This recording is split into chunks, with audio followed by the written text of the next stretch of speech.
The wife who disappeared was carrying his secret. 3 months ago, Elena Moretti walked out on the most dangerous man in Miami, her husband, crime boss Victor Moretti, convinced he had betrayed her. She vanished without a trace, determined to start over. But on a cold night in a hospital parking garage, expensive shoes echoed behind her. Victor had found her. What he didn't know? She was carrying his child. What she didn't know? Everything she believed about his betrayal was a lie. If you're hooked, stay until the end, hit that like button, and comment what city you're watching from so I can see how far this story travels. The fluorescent lights in the hospital parking garage flickered with the inconsistency of neglect, casting long shadows that danced across oil-stained concrete. Elena Marquez, she'd gone back to her maiden name, pulled her thin jacket tighter against the November chill as she trudged toward her car. The ancient Honda Civic sat in the far corner of Level B, exactly where she always parked it, away from the newer, shinier vehicles, away from notice, away from the life she used to live. Her feet ached from the double shift, and the chemical smell of industrial cleaner clung to her skin no matter how many times she washed her hands. 12 hours of mopping floors, scrubbing toilets, and emptying trash bins in Miami General Hospital. It was honest work, she told herself. Clean work. In a way her old life had never been. 3 months. 3 months since she'd walked out of the Moretti mansion with nothing but a suitcase and a shattered heart. 3 months since she'd signed the divorce papers her lawyer had prepared and left them on Victor's desk. 3 months since she'd seen the man she loved in the arms of another woman. Elena's hand instinctively moved to her still flat stomach as she walked.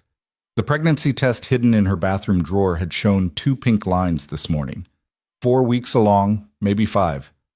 She hadn't been to a doctor yet, couldn't afford to, not on a janitor's salary. The irony wasn't lost on her. She'd gone from a world of unlimited credit cards and personal physicians to calculating whether she could afford the copay at a clinic. The click of expensive shoes on concrete froze her mid-step, not the soft squeak of sneakers or the practical tap of working-class footwear. These were Italian leather, the kind that cost more than she made in a month now. The kind only one type of person wore in a hospital parking garage at 11 p.m. Elena's breath caught in her throat. Her keys bit into her palm as her hand clenched around them. She didn't turn around, didn't need to. She knew that walk. Had listened to it pace their bedroom floor on countless sleepless nights when Victor's business kept him up. Had heard it approach her from behind in their kitchen, just before his arms would wrap around her waist. Elena. The voice was exactly as she remembered, deep, controlled, with that slight rasp that had once made her shiver. Now it just made her freeze. Don't. The word came out smaller than she intended. She forced steel into her voice. Don't say my name like that. Like what? Victor Moretti stepped into her peripheral vision, and Elena's traitorous heart lurched. He looked exactly the same. Tall, broad-shouldered, with that presence that made people move out of his way without him saying a word. His dark hair was perhaps slightly longer than she remembered, touching his collar. The charcoal suit was immaculate despite the late hour. But his eyes, those dark eyes that had once looked at her like she was his entire world, held something she'd never seen before. Exhaustion. Bone-deep weariness that no amount of expensive clothing could hide. Like you have the right, Elena said, finally turning to face him fully. Bad idea. Even now, even after everything, he was devastating. Like we're still... She cut herself off. Still married? Victor's jaw tightened. We are still married, Elena. You can't divorce someone without their signature. I never signed the papers. The parking garage suddenly felt too small, too airless. Why not? Why did you leave without asking me a single goddamn question? He took a step closer, and Elena backed against her car. 3 months, Elena. 3 months of silence. You changed your number, closed your bank accounts, disappeared like you never existed. I saw you! The words exploded out of her. I saw you with her Victor, with Lily. In your office, with her crying in your arms, you holding her like what? His voice was dangerously quiet now. Like I hold you? Is that what you thought? Elena's eyes burned, but she refused to cry. Not here. Not in front of him. What else was I supposed to think? You'd been staying late every night for weeks, taking calls you wouldn't explain. And then I show up to surprise you with dinner, and she's in your arms, Victor, your assistant. The woman who's with you more than I am. Victor's hand shot out, bracing against the car beside her head. Not touching her, but close enough that she could smell his cologne, cedar and something darker. The scent of home, her treacherous mind whispered. You were supposed to trust me, he said, his voice raw. You were supposed to know me well enough to know I would never... He stopped, his composure cracking. Do you have any idea what these 3 months have been like? Thinking you hated me? Thinking I'd lost you forever? You should have explained, Elena said, but her voice wavered. You should have come after me that night. I tried. Victor's laugh was bitter. I tried, Elena, but you were already gone. Security footage showed you leaving the building before I even got out of that meeting. And then you vanished, completely. It took my best people 2 weeks just to find out you'd gone back to your maiden name. Something in his words made Elena's stomach drop. What do you mean, it took 2 weeks? Victor's expression shuddered. Nothing. Victor? She knew that look. What did you do? He pushed off the car, turning away from her. For a long moment, he said nothing, his shoulders rigid with tension.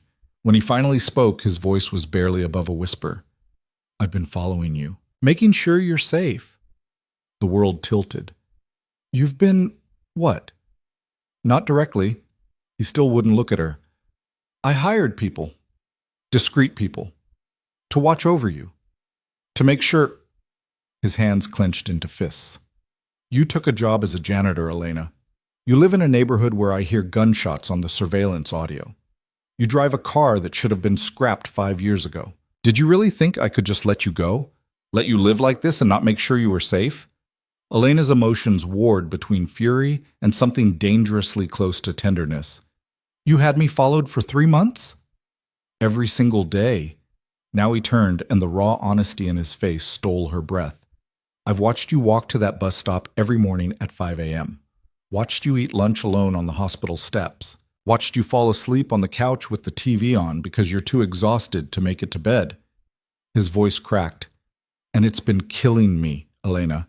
Killing me to see you struggle when I could fix it all with one phone call. But I promised myself I wouldn't interfere. That if you wanted to be free of me badly enough to live like this, I'd respect that. Then why are you here now? Elena whispered. Victor's jaw worked, and for a moment she thought he wouldn't answer. Then he pulled something from his pocket. A photograph. He held it out to her with a shaking hand. Elena's blood turned to ice. It was a picture of her, taken this morning, walking into the women's clinic on Morrison Street, the clinic where she'd planned to confirm the pregnancy. No, she breathed. When my people reported you'd gone to a women's health clinic, I thought... Victor's voice broke completely. I thought you were sick. That something was wrong, and you were dealing with it alone because I wasn't there, because you'd rather face it alone than call me. Elena's hand moved to her stomach again, an unconscious gesture she'd developed in the last few days. Victor's eyes followed the movement, and she watched as understanding dawned in his expression. Elena. Her name was a prayer, a question, a desperate hope. Are you... I don't know what you're talking about, she said quickly, but it was too late. The truth was written all over her face. Victor took a step toward her, then another, until he was close enough that she could see the gold flecks in his dark eyes. Tell me, he said hoarsely. Please, Elena, tell me the truth. I can't. Tears spilled over despite her best efforts. Victor, I can't. Not when everything between us is what? Broken? His hand came up, hovering near her face, but not quite touching. Then we'll fix it. Whatever it takes, we'll fix it. But please, Elena, please don't shut me out of this. The dam broke. 3 months of holding everything inside, of pretending she was fine, of trying to convince herself she'd made the right choice. It all came crashing down. 4 weeks, she sobbed. Maybe 5. I only found out this morning. I was going to confirm it, to figure out what to do. But I can't afford... I don't have insurance anymore, and the clinic costs... Victor's arms were around her before she finished the sentence, pulling her against his chest so tightly she could barely breathe. Mine? He asked against her hair, and she could hear his heart pounding like a drum. Of course yours, Elena said into his shirt, her tears soaking the expensive fabric. There's never been anyone else. There could never be anyone else. Victor's whole body shuddered. She felt him press his face into her hair, felt his own tears dampening her scalp. For a long moment they just stood there in the flickering garage lights, holding each other like they were the only solid things in a tilting world. Come home, Victor finally said, his voice rough with emotion. Please, Elena, come home. I can't, she pulled back, wiping at her face. Victor, I can't just… Everything I thought about that night, about you and Lily, was a lie. He cupped her face in his hands, forcing her to look at him. Elena, look at me. Really look at me. Do you honestly believe I could ever want anyone but you? You saw me comforting my assistant because her mother was dying. The words came out flat, factual. Lily's mother had stage 4 cancer. She'd been given weeks to live, but she didn't have insurance, couldn't afford treatment. Lily came to my office that night because the hospital had just called to say her mother had hours left, and she didn't have money for a cab to get there. Elena's knees nearly buckled. What? I drove her to the hospital myself, Victor continued, his thumbs wiping away her tears. Sat with her in the waiting room until her mother passed. Then I paid for the funeral and the medical bills her mother had racked up. That's what you saw, Elena. That's the big betrayal. Me helping an employee whose mother was dying. Oh my God. Elena's hands came up to cover her mouth. Victor, you didn't ask. There was hurt in his voice, but also understanding. You saw something that looked bad and you ran. Why, Elena? Why didn't you trust me enough to ask? The question hung between them, heavy with 3 months of misunderstanding and pain. Elena closed her eyes, trying to find the words to explain the fear that had driven her that night. My father left my mother for another woman when I was 7, she finally said. Came home one day, told her he was in love with someone else, and walked out. Never looked back. Never sent child support. Just gone. She forced herself to meet Victor's eyes. My mother worked herself to death trying to raise me alone. 3 jobs, no sleep, no help. She died when I was 16, and I've been on my own ever since. Victor's expression softened with understanding and pain. When I saw you with Lily, Elena continued, all I could think was that my mother had signs too. Late nights, mysterious phone calls, and she ignored them, trusted my father right up until the moment he destroyed us. I couldn't… Her voice broke. I couldn't wait around to be destroyed, Victor. I couldn't give you the chance to leave me like he left her. So I left first. Elena. Victor pulled her close again, his voice fierce. I am not your father, and you are not your mother. What we have, what we've always had, is nothing like that. I know. She did know, had known even as she was packing her bags. But fear had been stronger than reason. I'm sorry. I'm so sorry, Victor. I should have asked, should have trusted you, but I was so scared. We're going to fix this, Victor interrupted, his tone leaving no room for argument. Starting now. You're coming home with me tonight. Victor, you're pregnant, Elena, with my child, our child. Do you really think I'm going to let you go back to that apartment? Let you keep working 12-hour shifts on your feet? Let you worry about clinic costs when I have the best obstetricians in Miami on speed dial? I can't just… Yes, you can. His hand slid down to her shoulders, steady and sure. And you will. Because whatever else is broken between us, we both know one thing is true. I will always take care of you, always keep you safe, always make sure you and our child have everything you need. Elena wanted to argue, wanted to insist on her independence, on making her own choices. But the truth was, she was exhausted. Exhausted from working 2 jobs, from lying awake at night worrying about bills, from pretending she didn't miss him every single second of every single day. The divorce papers, I burned them. Victor's slight smile was the first she'd seen since he'd appeared. The day after you left them, threw them in the fireplace and watched them turn to ash. There will be no divorce, Elena. Not now, not ever. You can't just decide that unilaterally. Watch me. The smile faded, replaced by the implacable determination she recognized from his business dealings. I will fight you on this, Elena. I will fight every lawyer you hire, contest every filing, make it so expensive and complicated that you'll be 100 years old before it's finalized. Or, his voice softened, you could save us both the trouble and come home. This is crazy. But even as she said it, Elena felt the resistance crumbling. We can't just pretend the last 3 months didn't happen. I'm not asking us to pretend anything. Victor's hand moved to her stomach, splaying across it with reverent care. I'm asking for a chance to fix what's broken. To prove to you that I am nothing like the man who hurt your mother. To be the partner you deserve and the father our child needs. Elena's hand covered his, and for a moment they stood like that, connected by touch, by the life growing between them, by the love that had never really died despite everything that had tried to kill it. I'm scared, she whispered. So am I. Victor's honesty surprised her. I'm terrified, Elena. Terrified that I'll mess this up again somehow, that I won't be enough, that you'll leave again and this time I really will lose you. But I'm more scared of not trying, of letting you walk away tonight and spending the rest of my life wondering what could have been. A car engine started somewhere in the garage, the sound echoing off concrete walls. The moment felt suspended, fragile as glass. 1 month, Elena heard herself say. Give me 1 month to see if we can fix this. If at the end of that month I still think this is a mistake, it won't be. Victor's certainty was absolute.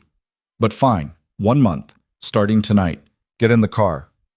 My car. I'll have someone pick it up tomorrow. Get in the car, Elena.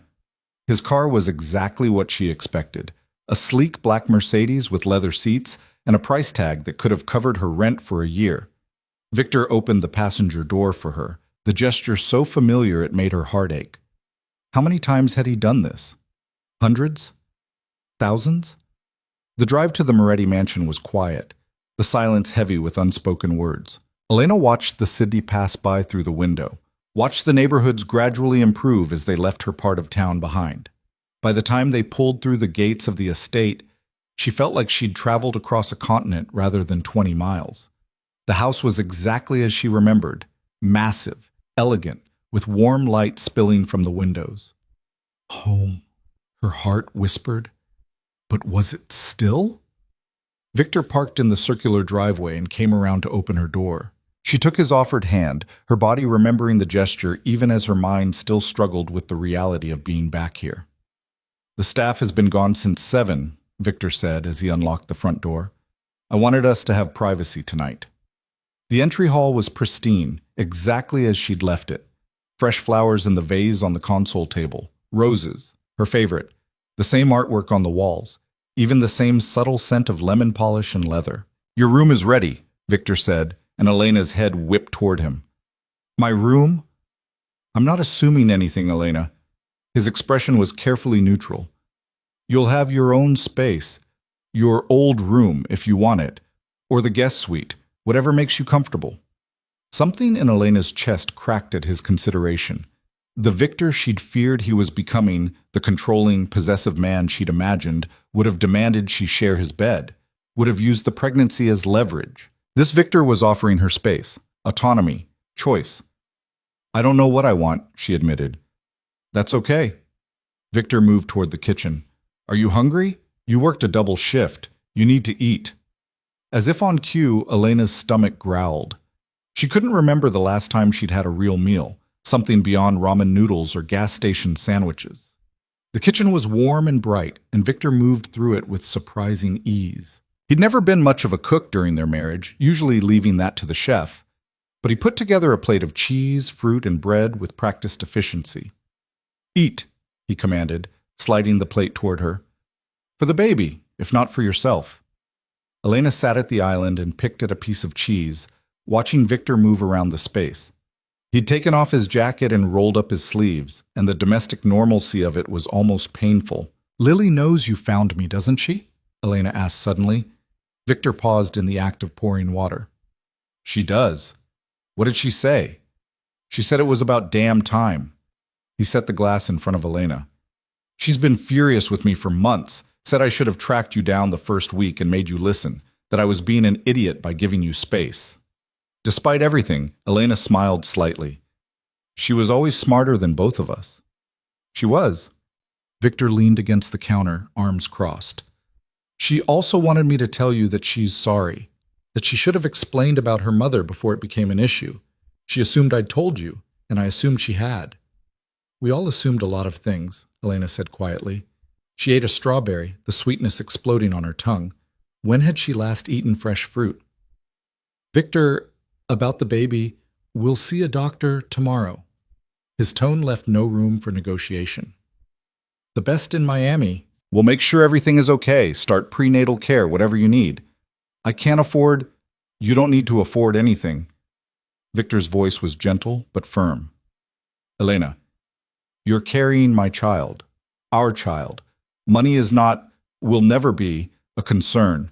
Not for medical care, not for anything. Pride warred with practicality in Elena's chest. She'd been so determined to make it on her own, to prove she didn't need Victor's money or his protection. But the truth was, she'd been struggling, badly, and now there was a baby to think about. This doesn't fix everything, she said finally. I know. We still have things to work through, trust to rebuild. I know that too. And I'm not just going to fall back into being the perfect Moretti wife, attending charity galas and pretending I don't know what you do for a living. Victor's expression grew serious. About that, I don't want to know the details, Elena interrupted. I never did. That was our arrangement. Things have changed. Victor moved closer, his gaze intense. I've changed. Or I'm trying to. Elena, these last 3 months without you have made me reevaluate a lot of things. The business I'm in, the risks I take, the life I lead. It's not sustainable. Not if I want to be a father. Not if I want to deserve you. Elena's heart stuttered. What are you saying? I'm saying I want out. The words seemed to cost him. Not immediately. It's not that simple, but I'm working on it. Legitimate businesses to transition to. Connections to sever. It's going to take time, but I'm committed to it. Because of me? Because of us. Victor's hand found hers across the island. Because of the family we're going to build. Because I'm tired of living a life where I have to watch the people I love suffer because of the choices I've made. Elena stared at him, searching for the lie, the manipulation, the angle. But all she saw was sincerity, raw, honest sincerity. I don't know what to say, she whispered. Say you'll give me the month you promised. Victor's thumb traced circles on the back of her hand. Say you'll let me prove to you that I can be better. That we can be better.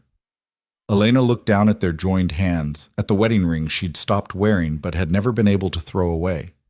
It sat in a box in her apartment, a reminder of everything she'd lost, everything she might still have a chance to reclaim. 1 month, she agreed. But Victor, if at the end of that month I still think this won't work, then I'll sign the divorce papers. The words seemed to physically pain him. If that's what you really want. But I'm going to spend every day of that month showing you that it's not what you want.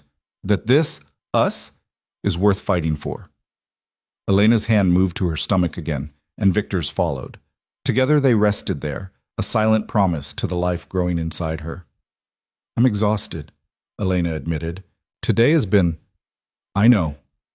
Victor stood, gently pulling her to her feet. Come on, let's get you to bed. He led her upstairs, past the master bedroom they'd once shared, to the guest suite at the end of the hall.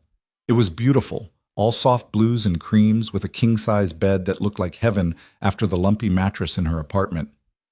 There are clothes in the closet, Victor said, lingering in the doorway. I had some things brought in. If they don't fit or you don't like them, we'll get whatever you need tomorrow. Elena turned to look at him, this man who had tracked her down, who had followed her for months just to make sure she was safe, who was offering her space and time and understanding even though she could see how much it cost him. Victor? Yes? I'm glad you found me tonight. His smile was sad but genuine. So am I. Get some rest, Elena. Tomorrow we start fixing this. He started to leave, but Elena's voice stopped him. Victor? Will you... She hesitated, then pushed through her fear. Will you stay? Just until I fall asleep? You don't have to, Yes. He was across the room in 3 strides, settling into the chair beside the bed. I'll stay as long as you need me to. Elena climbed into bed, fully clothed, and pulled the soft comforter up to her chin. The mattress was comfortable, The sheets were clean, and for the first time in 3 months, she felt safe. Victor's presence was a steady warmth in the darkness. She could hear him breathing, could feel him watching over her like he'd been doing from a distance for months. "Victor," she murmured, already half asleep. "I'm here. I never stopped loving you." The confession slipped out, pulled from her by exhaustion and emotion. "Even when I thought you'd betrayed me, even when I hated you, I never stopped." She'd heard him move, felt the bed dip as he sat on the edge. His hand found hers in the darkness, squeezing gently. "I know," he said softly. "I never stopped either, and I never will." Elena's eyes drifted closed, and for the first time in 3 months, she fell asleep without crying. In the chair beside the bed, Victor Moretti kept his vigil, watching over the woman he loved and the child he didn't yet know, making silent promises to them both. Tomorrow, he would start proving himself worthy of a second chance. Tonight, he was just grateful to have them home. Morning light filtered through the gauzy curtains, painting Elena's face in soft gold. She woke slowly, awareness returning in fragments. The unfamiliar softness of expensive sheets, the faint scent of cedar, the profound quiet of a house insulated from the world by money and walls. Then memory crashed in like a wave. Victor. The parking garage. The baby. Elena's hand flew to her stomach as she sat up, her heart hammering. For a disorienting moment, she thought maybe she'd dreamed it all, that she'd wake up in her cramped apartment with its water-stained ceiling and thin walls that let through every neighbor's argument. But the room around her was undeniably real. Elegant furniture, soft carpet, and through the open door to the ensuite bathroom, she could see marble countertops and fluffy white towels. The chair where Victor had sat was empty. Elena found herself both relieved and disappointed. She swung her legs out of bed, still wearing yesterday's clothes, and padded to the window. The view overlooked the estate's gardens, immaculate lawns stretching toward the gate. She used to love this view, had spent countless mornings drinking coffee and watching the sunrise over those perfectly manicured hedges. A soft knock at the door made her turn. "Come in," she called, her voice rough from sleep. The door opened to reveal not Victor, but a woman Elena recognized immediately. Maria, the housekeeper who'd worked for the Morettis for 20 years. The older woman's face lit up with a smile that was equal parts relief and joy. "Miss Elena," Maria said, her accent thick with emotion. "It's so good to see you home." Elena's throat tightened. "Maria, No. Maria crossed the room and pulled Elena into a fierce hug. "You don't explain nothing to me. I'm just glad you're back where you belong." She pulled away, her hands on Elena's shoulders, studying her with a critical eye. "You're too thin. We fix that. Come, I make you breakfast." "Where's Victor?" "He's been on the phone in his study since 5 this morning," Maria said, her tone disapproving. "That man never sleeps, but he left instructions. You're to eat, then he wants you to see the doctor at 10. Elena glanced at the bedside clock. 8:30. She had an hour and a half. "Maria, I don't have any clean clothes." "In the closet." Maria gestured toward the walk-in. "Mr. Victor, he had things brought in last night. If they don't fit, you tell me and we get more." The closet was full of clothes, all in her size, all in styles she would have chosen for herself. Comfortable loungewear, jeans, soft sweaters, nothing flashy or expensive looking, just quality basics. Victor had remembered that she'd never been comfortable in designer labels, had always preferred simple, practical clothing. The attention to detail made her chest ache. She showered quickly, the hot water a luxury after months of the temperamental water heater in her apartment. When she emerged, dressed in soft gray yoga pants and a loose white sweater, she found Maria had laid out a tray of fresh fruit, yogurt, and whole grain toast on the small table by the window. "Eat," Maria commanded. "All of it. You're eating for 2 now." Elena's head snapped up. "How did you—" "Mr. Victor tells me everything," Maria said with a knowing smile. "And I have eyes. You have that glow. My daughter, she had the same one when she was expecting." Elena sat and picked up a piece of toast, spreading it with butter that probably cost more than her weekly grocery budget used to. "Maria, I don't know if I should be here. Where else would you be?" The housekeeper's voice was gentle but firm. "This is your home, Miss Elena. It's always been your home, and that baby you're carrying, That baby belongs here too. It's complicated. Love always is. Maria moved to straighten the already perfect bedding. But running away doesn't make it less complicated. It just makes you tired and alone. The words hit closer to home than Elena wanted to admit. She ate in silence, watching the gardens brighten as the sun climbed higher. By the time she'd finished, it was 9:45. Maria led her downstairs through hallways Elena knew by heart, but that now felt strangely foreign.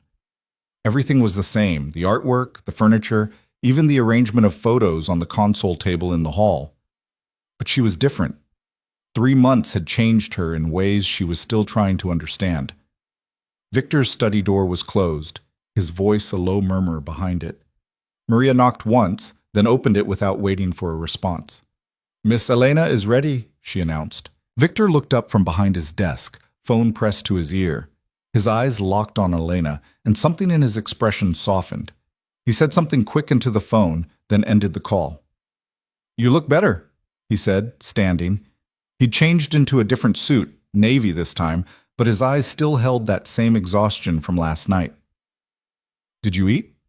"Yes." Maria made sure of it. "Good." Victor came around the desk, studying her with an intensity that made her want to squirm. "The doctor is expecting us at 10. Dr. Sarah Chen, she's the best obstetrician in Miami. She'll do a full exam, ultrasound, make sure everything is progressing normally." "You didn't have to." "Yes, I did." His tone left no room for argument. "Come on, the car's waiting."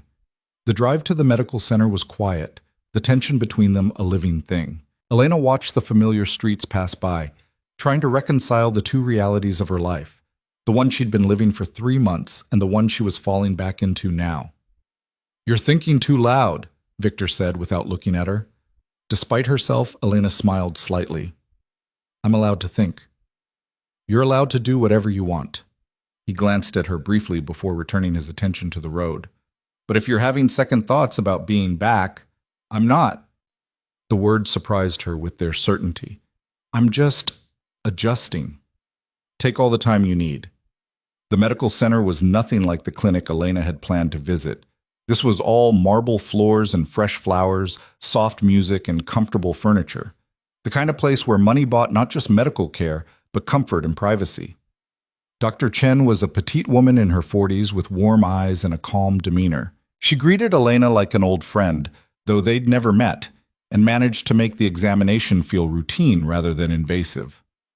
"Everything looks good," Dr. Chen said as she moved the ultrasound wand over Elena's still flat stomach. "Based on your last menstrual period and the measurements I'm seeing here, I'd put you at about 6 weeks along." 6 weeks. Elena's hand tightened on the edge of the examination table. 6 weeks meant the baby had been conceived right before she'd left, one of the last times she and Victor had been together. "Can we hear the heartbeat?" Victor asked from his position beside the table. He'd barely moved since they'd started, his eyes fixed on the grainy black and white image on the screen. "Not quite yet," Dr. Chen said. "Usually around 8 weeks we can pick it up, but I can show you." She pointed to a tiny flicker on the screen. "See that? That's the heartbeat. Too early to hear it, but you can see it." Elena's breath caught. That flutter of movement, barely visible, was their child. Real. Alive, growing inside her. Victor's hand found hers, squeezing so tight it almost hurt. When Elena looked up at him, there were tears tracking down his face. "That's our baby," he said hoarsely. Dr. Chen smiled. "That's your baby. Measuring right on track, strong heartbeat. Everything looks exactly as it should." She handed Elena some tissues to wipe off the gel. "I want to see you back in 2 weeks for a follow-up. We'll do another ultrasound, check your blood work. Start you on prenatal vitamins." "Thank you," Elena managed, her own voice thick with emotion. "My pleasure."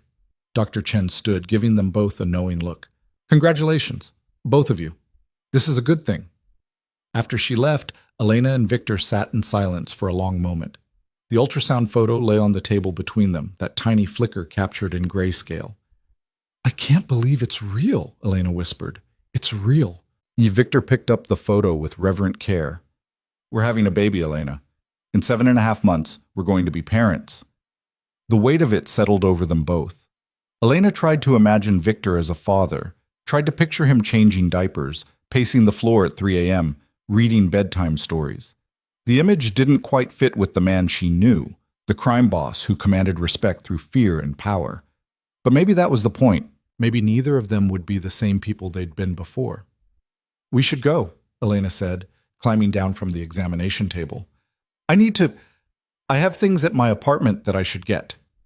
Victor's expression shuddered. "I'll send someone to pack everything up." "No." Elena shook her head. "I want to do it myself. There are things I need to sort through, decide what to keep. Then I'm coming with you." "Victor, non-negotiable." His voice was firm. "You're not going back to that neighborhood alone." Elena wanted to argue, wanted to assert her independence, but the truth was, she'd be glad for the company. Her apartment had felt lonely even before she'd spent the night in the mansion. Now it would feel positively desolate. The drive across town was a study in contrasts. They left the clean, wealthy streets of Coral Gables and traveled into neighborhoods where chain-link fences replaced decorative hedges and bars covered windows. Elena watched Victor's jaw tighten with each passing block, saw his hands flex on the steering wheel. "Don't say it," she warned. "Say what?" "Whatever you're thinking about how dangerous this neighborhood is." "I don't need to say it." Victor pulled up in front of her building, a faded 4-story walk-up with cracked concrete steps. "The bullet holes in that sign say it for me." Elena climbed out without responding. Her apartment was on the 3rd floor, and the stairwell smelled like old cigarettes and mildew. She was acutely aware of Victor behind her, of how out of place he looked in his expensive suit navigating these worn stairs. Her apartment was exactly as she'd left it, small, sparse, depressing. The furniture was secondhand, the paint was peeling, and the single window overlooked a brick wall. It had been her sanctuary for 3 months, her proof that she could survive on her own. Now it just looked sad. "You lived here," Victor said quietly, and it wasn't a question. "For 3 months, you lived here when you could have been—" "Don't." Elena moved to the kitchenette, opening cabinets to pull out the few dishes she owned. "I made my choice. I have to live with it." "We both do." Victor stood in the center of the small living area, looking lost. "What do you want me to do?" "There are boxes under the bed. Start packing books, I guess." They worked in tense silence, filling boxes with the meager possessions Elena had accumulated. Clothes that had seen better days, chipped mugs, a few books from the thrift store. It all fit into 6 boxes, her entire life for the past 3 months reduced to containers that would fit in Victor's trunk. Elena was in the bathroom, packing her toiletries, when she heard Victor's sharp intake of breath from the bedroom. She stepped out to find him standing by the dresser, holding a small velvet box. Her wedding ring. "You kept it," he said, staring at the simple platinum band like it was a miracle. "I couldn't throw it away."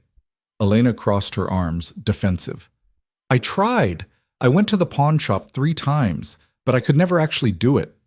Victor opened the box, and Elena watched his throat work as he swallowed hard. The ring caught the weak sunlight from the window, gleaming with promise and heartbreak in equal measure. "May I?" he asked, holding it up. Elena's instinct was to refuse, to say it was too soon. They had too much to work through. But when she looked at Victor's face, at the hope and vulnerability there, the words died in her throat. She held out her left hand.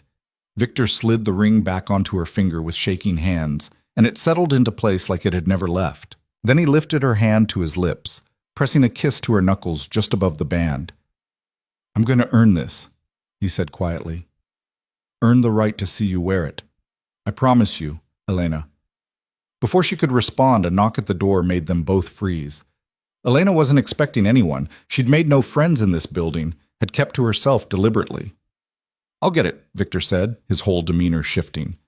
The vulnerable man disappeared, replaced by someone harder, more alert. He moved to the door with predatory grace, checking the peephole before opening it just a crack. "Yes?" "Is Elena Marquez here?" A woman's voice, familiar. "I need to speak with her." Victor looked back at Elena, questioning. She moved closer, recognition dawning. "Lily?" Victor opened the door wider, and Lily Chen stepped into the apartment. She looked exactly as Elena remembered. Petite, professional, with intelligent eyes behind stylish glasses. But there was something different in her expression now, determination mixed with regret. "Elena?" Lily's voice was thick with emotion. I'm so sorry. I should have come sooner, but I didn't know where to find you, and Victor wouldn't tell me. She shot Victor a reproachful look. We need to talk. About that night. About everything. Victor stepped back. I'll be in the car. No. Lily's voice was firm. You should hear this too. Both of you need to hear it. Elena gestured to the worn couch. Sit, please. Lily perched on the edge of the cushion, her hands twisting together nervously. I've been carrying this guilt for 3 months. Victor told me what happened, that you saw us that night and thought. She broke off, shaking her head. I should have explained. Should have told you about my mother, about what Victor was doing for us. But I assumed you knew. Victor always tells you everything, so I thought. He didn't tell me because it wasn't his story to tell, Elena said gently. It was yours, and I should have asked before I ran. My mother died that night, Lily continued, tears spilling over, in my arms, in a hospital bed that Victor paid for. She was comfortable, pain-free, because of him, because he saw me crying in the office one day and asked what was wrong. And when I told him, he didn't hesitate, just said, give me the hospital name, I'll handle it. Elena's chest tightened. That was so perfectly Victor, decisive, generous to those under his protection, asking for nothing in return. The medical bills were over $300,000, Lily said. Experimental treatments, private rooms, the best hospice care available. Victor paid all of it. And when she passed, he paid for the funeral too. Catholic service, burial plot, everything my family couldn't afford. She looked at Victor with something like reverence. He saved my mother's last months from being a nightmare of debt and desperation. I'm sorry, Elena whispered. Lily, I'm so sorry about your mother and about the assumptions I made. You had reasons for those assumptions. Lily's voice was gentle but firm. I did some research after Victor told me you'd left. Found the records of your father abandoning your family. I understand why seeing us together would trigger that fear. Elena shot a look at Victor. You told her about my father? I tell Lily everything, Victor said simply. She's my executive assistant and my friend. When you left, I needed someone to talk to or I would have gone insane. She's the one who convinced me not to drag you back here by force. Despite the gravity of the situation, Lily smiled slightly. It took considerable convincing. He had your location within 48 hours and wanted to storm whatever address you were at. Why didn't you? Elena asked Victor. Because Lily pointed out that dragging you back against your will wouldn't solve anything. Victor's expression was rueful. That I needed to let you come to your own conclusions, in your own time. That if I forced the issue, I'd only confirm whatever fears had driven you away. Though I didn't expect it to take 3 months, Lily added. I thought after a few weeks you'd calm down and reach out. I was too stubborn, Elena admitted, and too scared. The longer I stayed away, the harder it became to imagine coming back. Lily stood, moving to sit beside Elena on the couch. She took Elena's hands in hers. I need you to understand something. Your husband is many things, some of them frightening, some of them ruthless. But he is not a cheater. He doesn't even see other women. I've worked for him for 5 years, and in that time, he's never so much as flirted with anyone. You're it for him, Elena. You always have been. I know that now, Elena said quietly. Or I'm starting to. It's just hard to undo a lifetime of fear in one night. Then take more than one night. Lily squeezed her hands. Take whatever time you need, but do it while you're with him, not while you're hiding in a place like this. She gestured around the shabby apartment. You deserve better than this. Your baby deserves better than this. Elena's hand moved to her stomach, and Lily's eyes widened. You're pregnant? The joy in Lily's voice was genuine and immediate. Oh, Elena, that's wonderful. Congratulations. She looked at Victor. You didn't tell me that part. I only found out last night, Victor said. We saw the doctor this morning, 6 weeks along. Lily's smile was radiant. A baby. Victor Moretti is going to be a father. I never thought I'd see the day.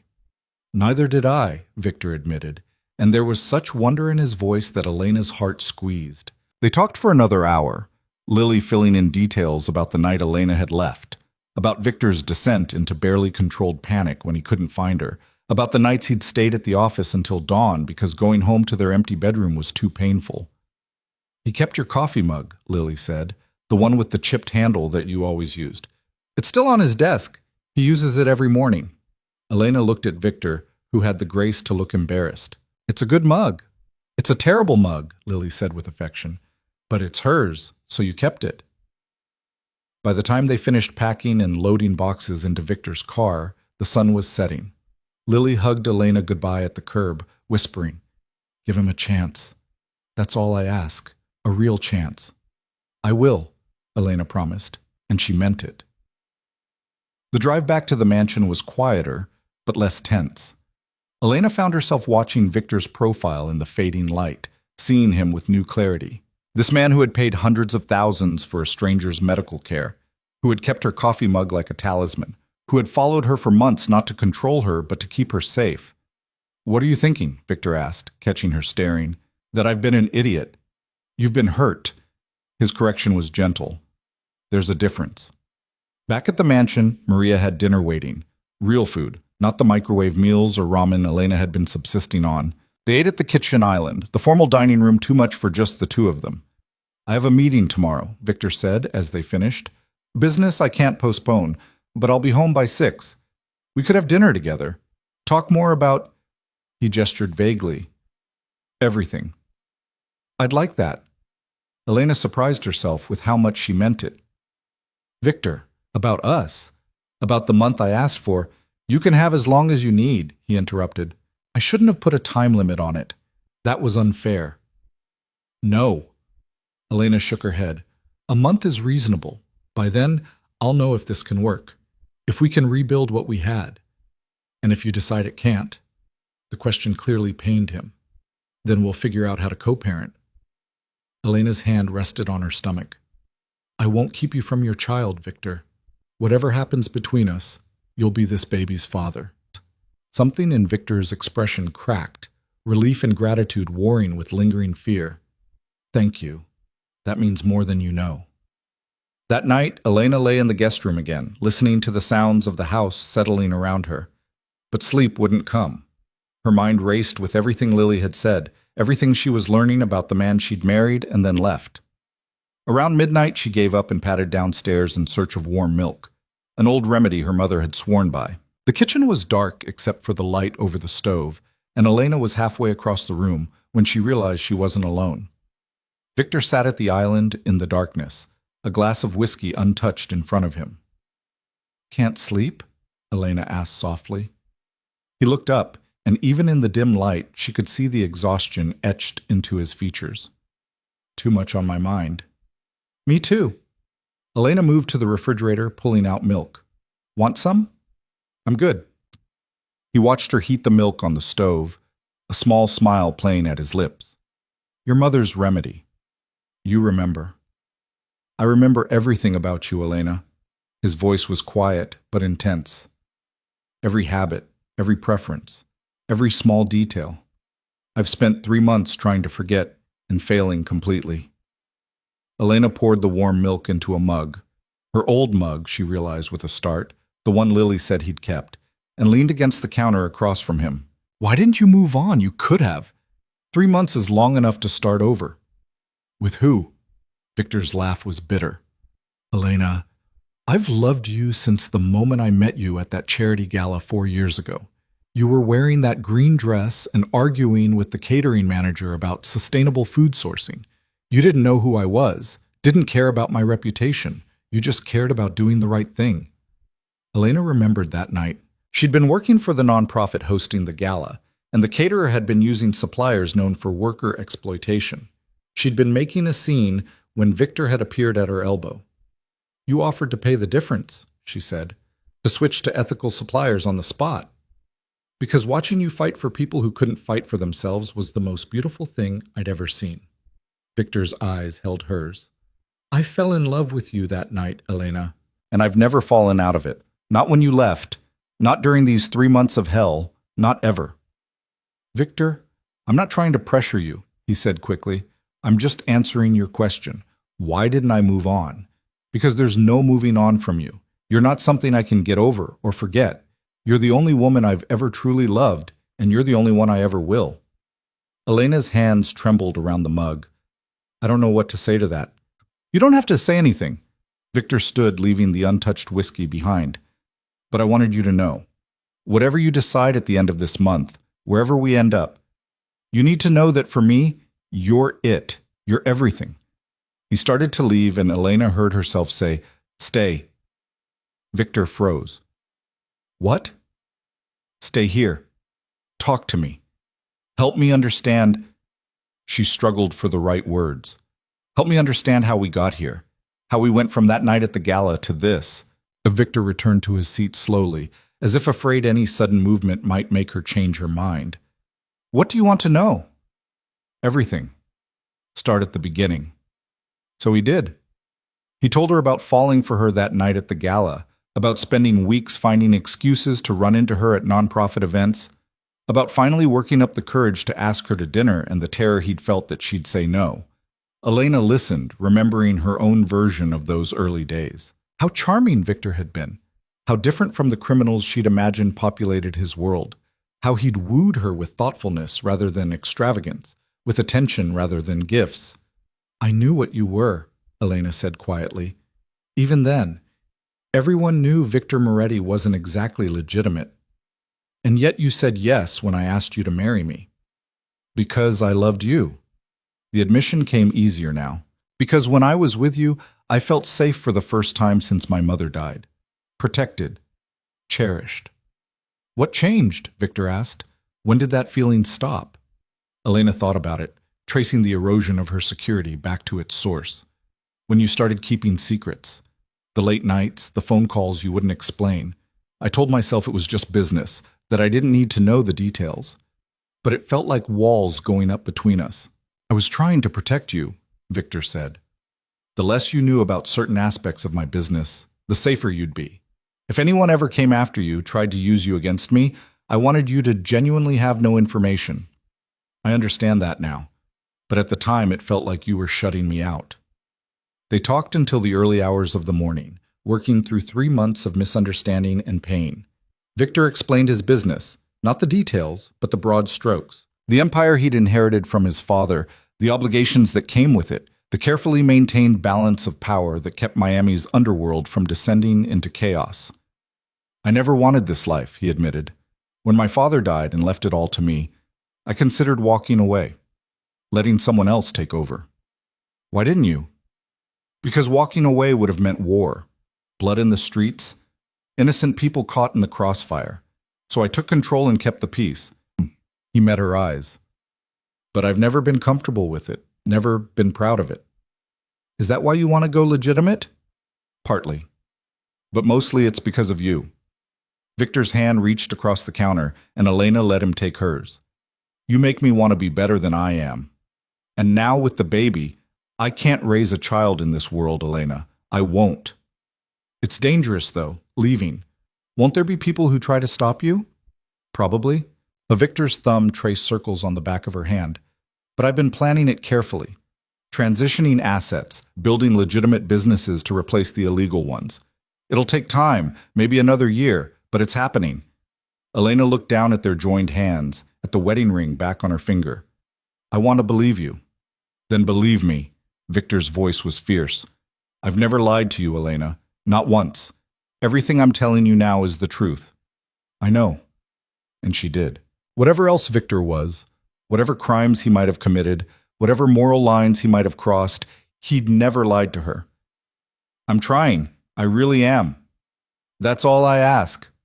The sky was lightening outside the windows when they finally headed upstairs. At the door to the guest room, Victor hesitated. I don't want to be presumptuous, he said carefully. But if you'd rather not sleep alone, there's plenty of room in the master suite. You could take the bed, I'll take the couch. Elena considered it. The guest room was comfortable but impersonal.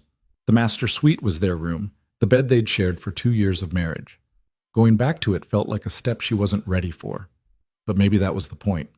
Maybe taking steps she wasn't quite ready for was how they'd rebuild this.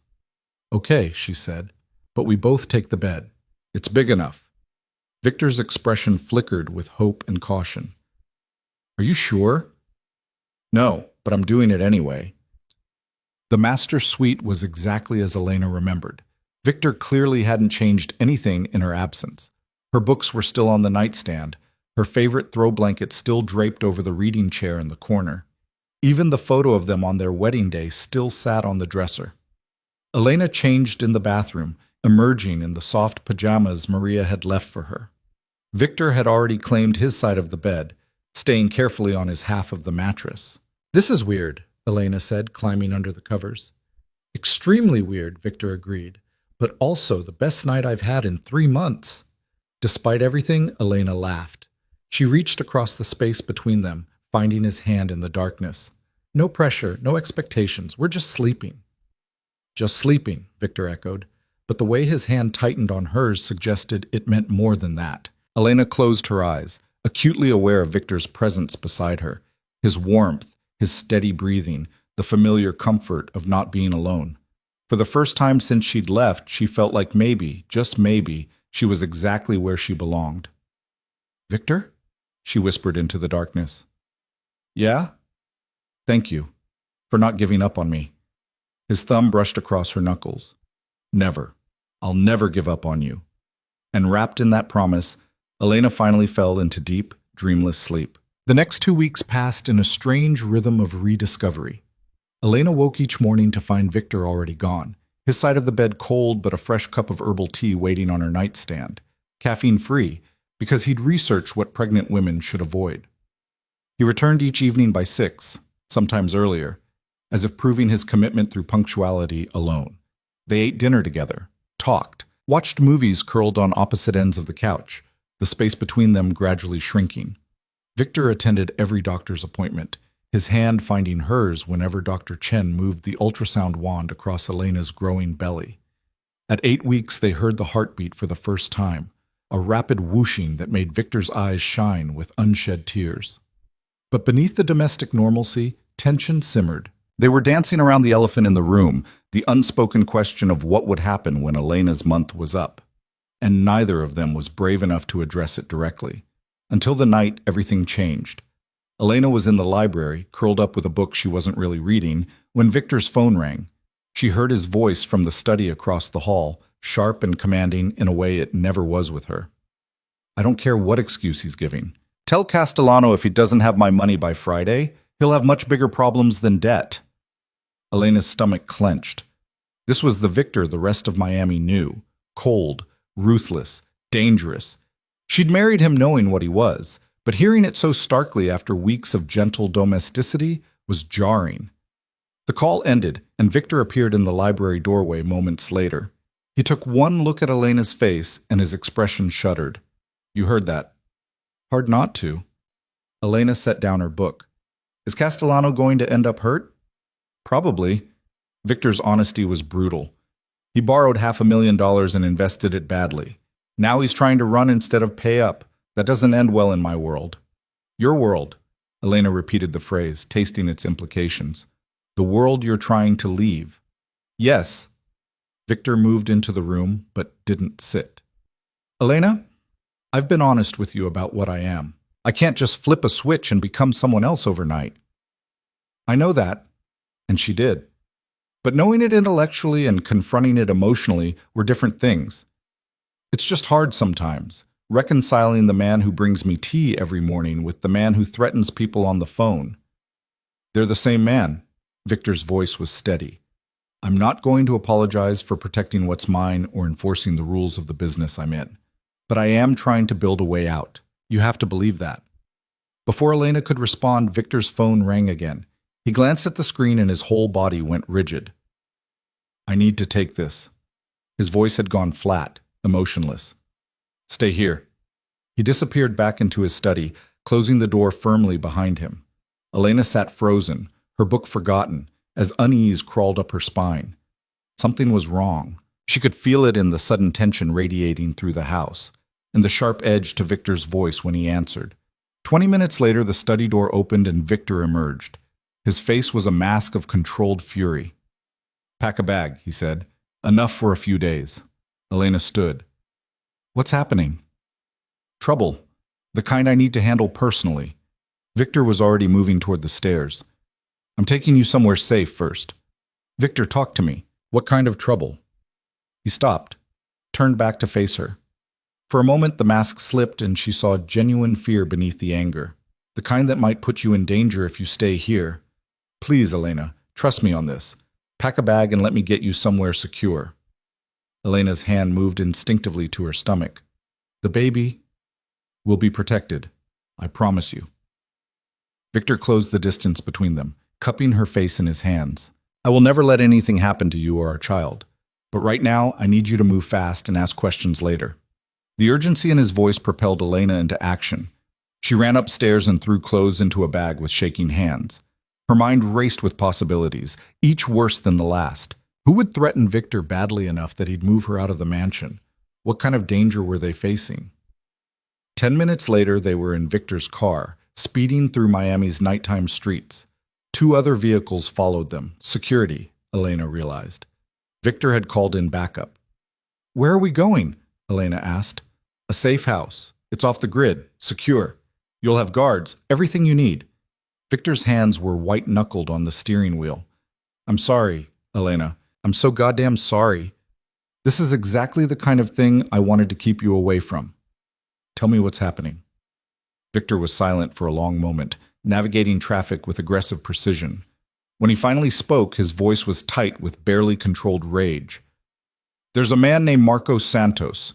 He runs territory in South Beach, and we've had an understanding for years. He stays out of my business, I stay out of his. But he's been expanding, getting greedy. 3 months ago, he started making moves into my territory. 3 months ago, Elena's stomach dropped. Right when I left. Yes. Victor's jaw clenched. He saw my distraction as weakness. Thought with you gone, I'd be vulnerable.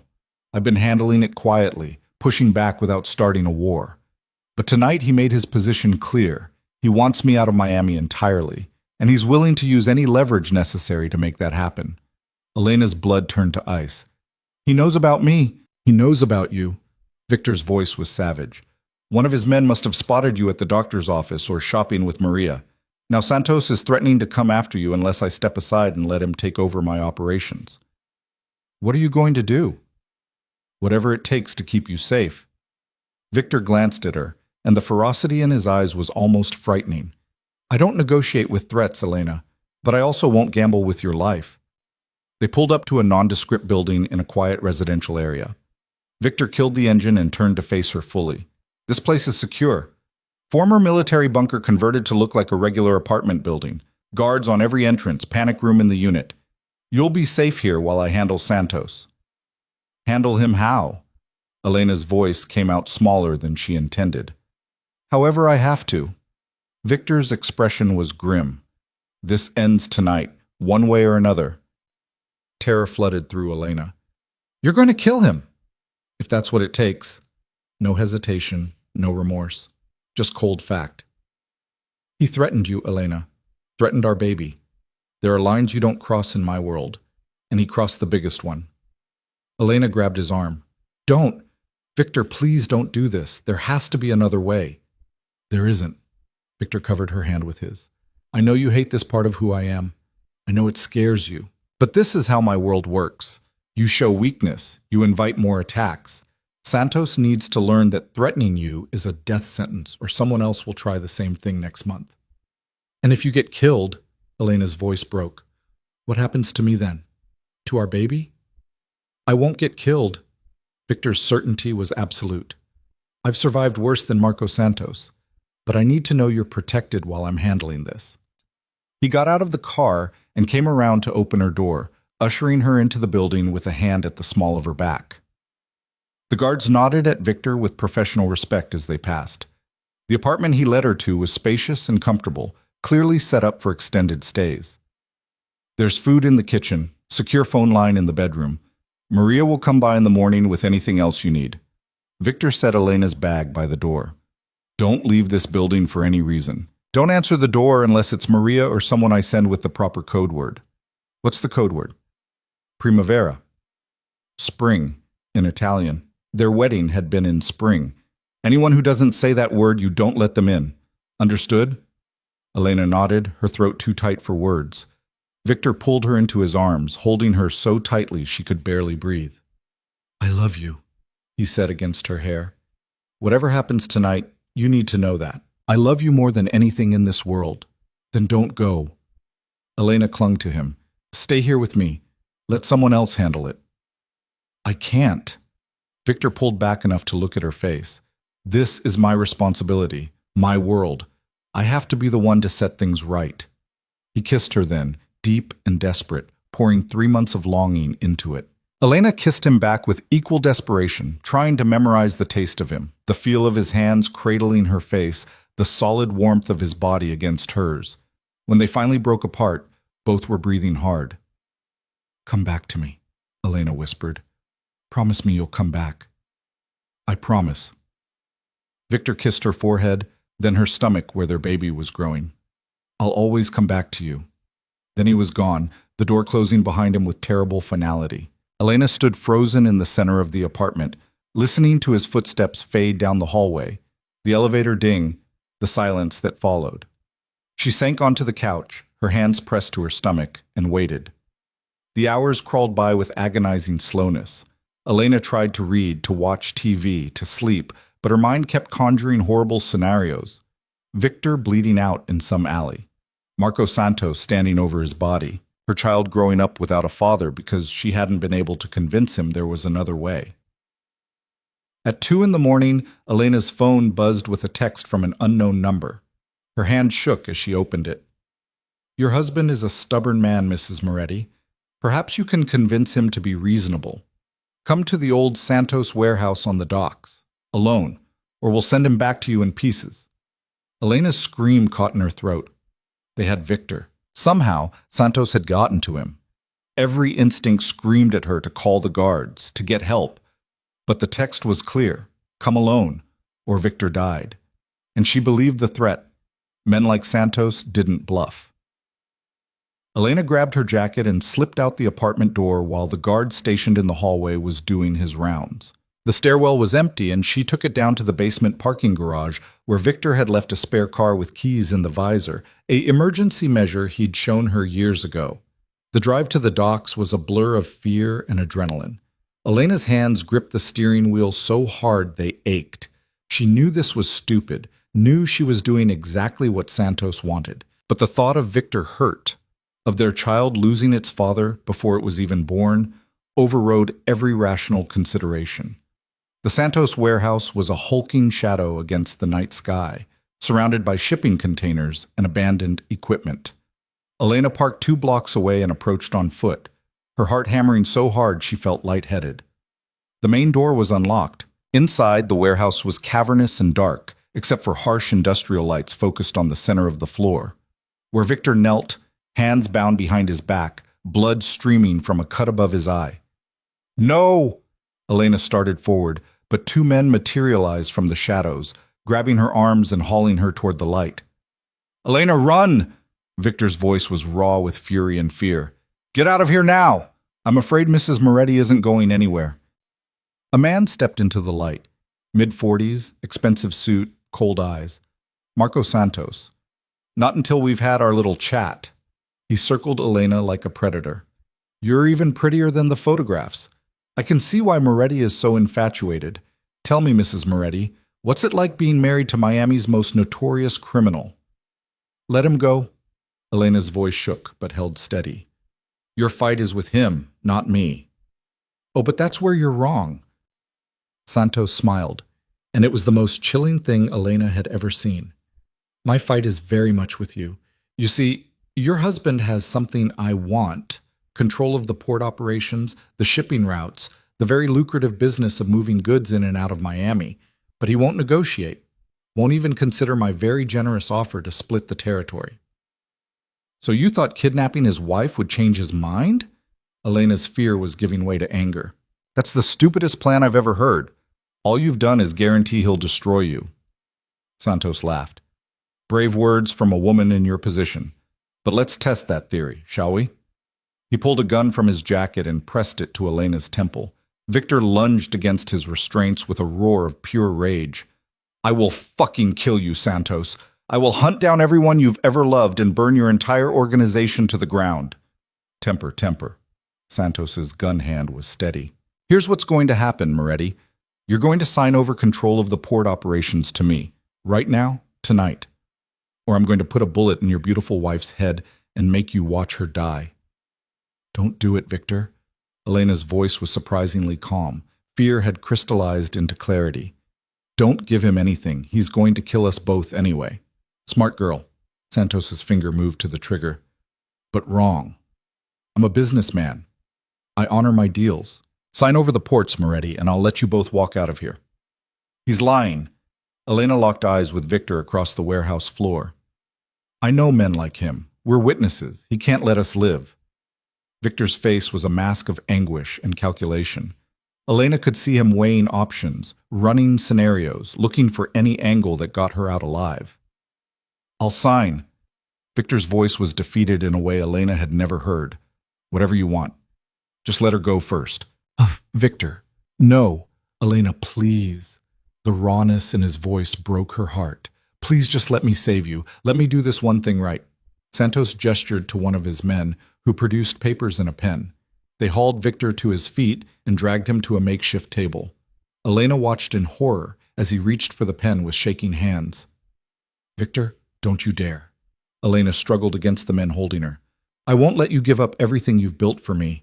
You're worth more than any business. Victor's eyes met hers, and she saw the truth in them. You and our baby are worth everything. He bent over the papers, pen poised to sign away his empire, and Elena made a decision that would change everything. I have a better offer, she said loudly, one that doesn't involve anyone dying or signing anything. Santos turned to her, amused. This should be entertaining. You want the port operations because they're profitable. You think taking them from Victor will make you the most powerful man in Miami. Elena's mind raced, connecting dots from years of watching Victor conduct business, of understanding the rules that governed his world. But what if instead of hostile takeover, we offered you a partnership? Elena. Victor's voice held warning. Shut up and let me talk.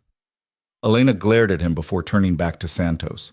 Victor wants to go legitimate. He's been transitioning his businesses, looking for ways to exit the life without starting a war. You want expansion and profit. What if you could have both the ports and legitimacy? Santos's eyes narrowed. I'm listening. Victor signs over operational control of the port businesses to you, but maintains ownership stake. You run the day-to-day, make the decisions. Take the majority of the profits. But everything runs through legitimate corporate structures that Victor's already building. Clean books, legal operations, no risk of federal investigation. That's insane, one of Santos's men muttered. But Santos was thinking. Elena could see it in his expression, the shift from predator to businessman. What's Moretti's incentive? Why would he give me control of his most profitable operations?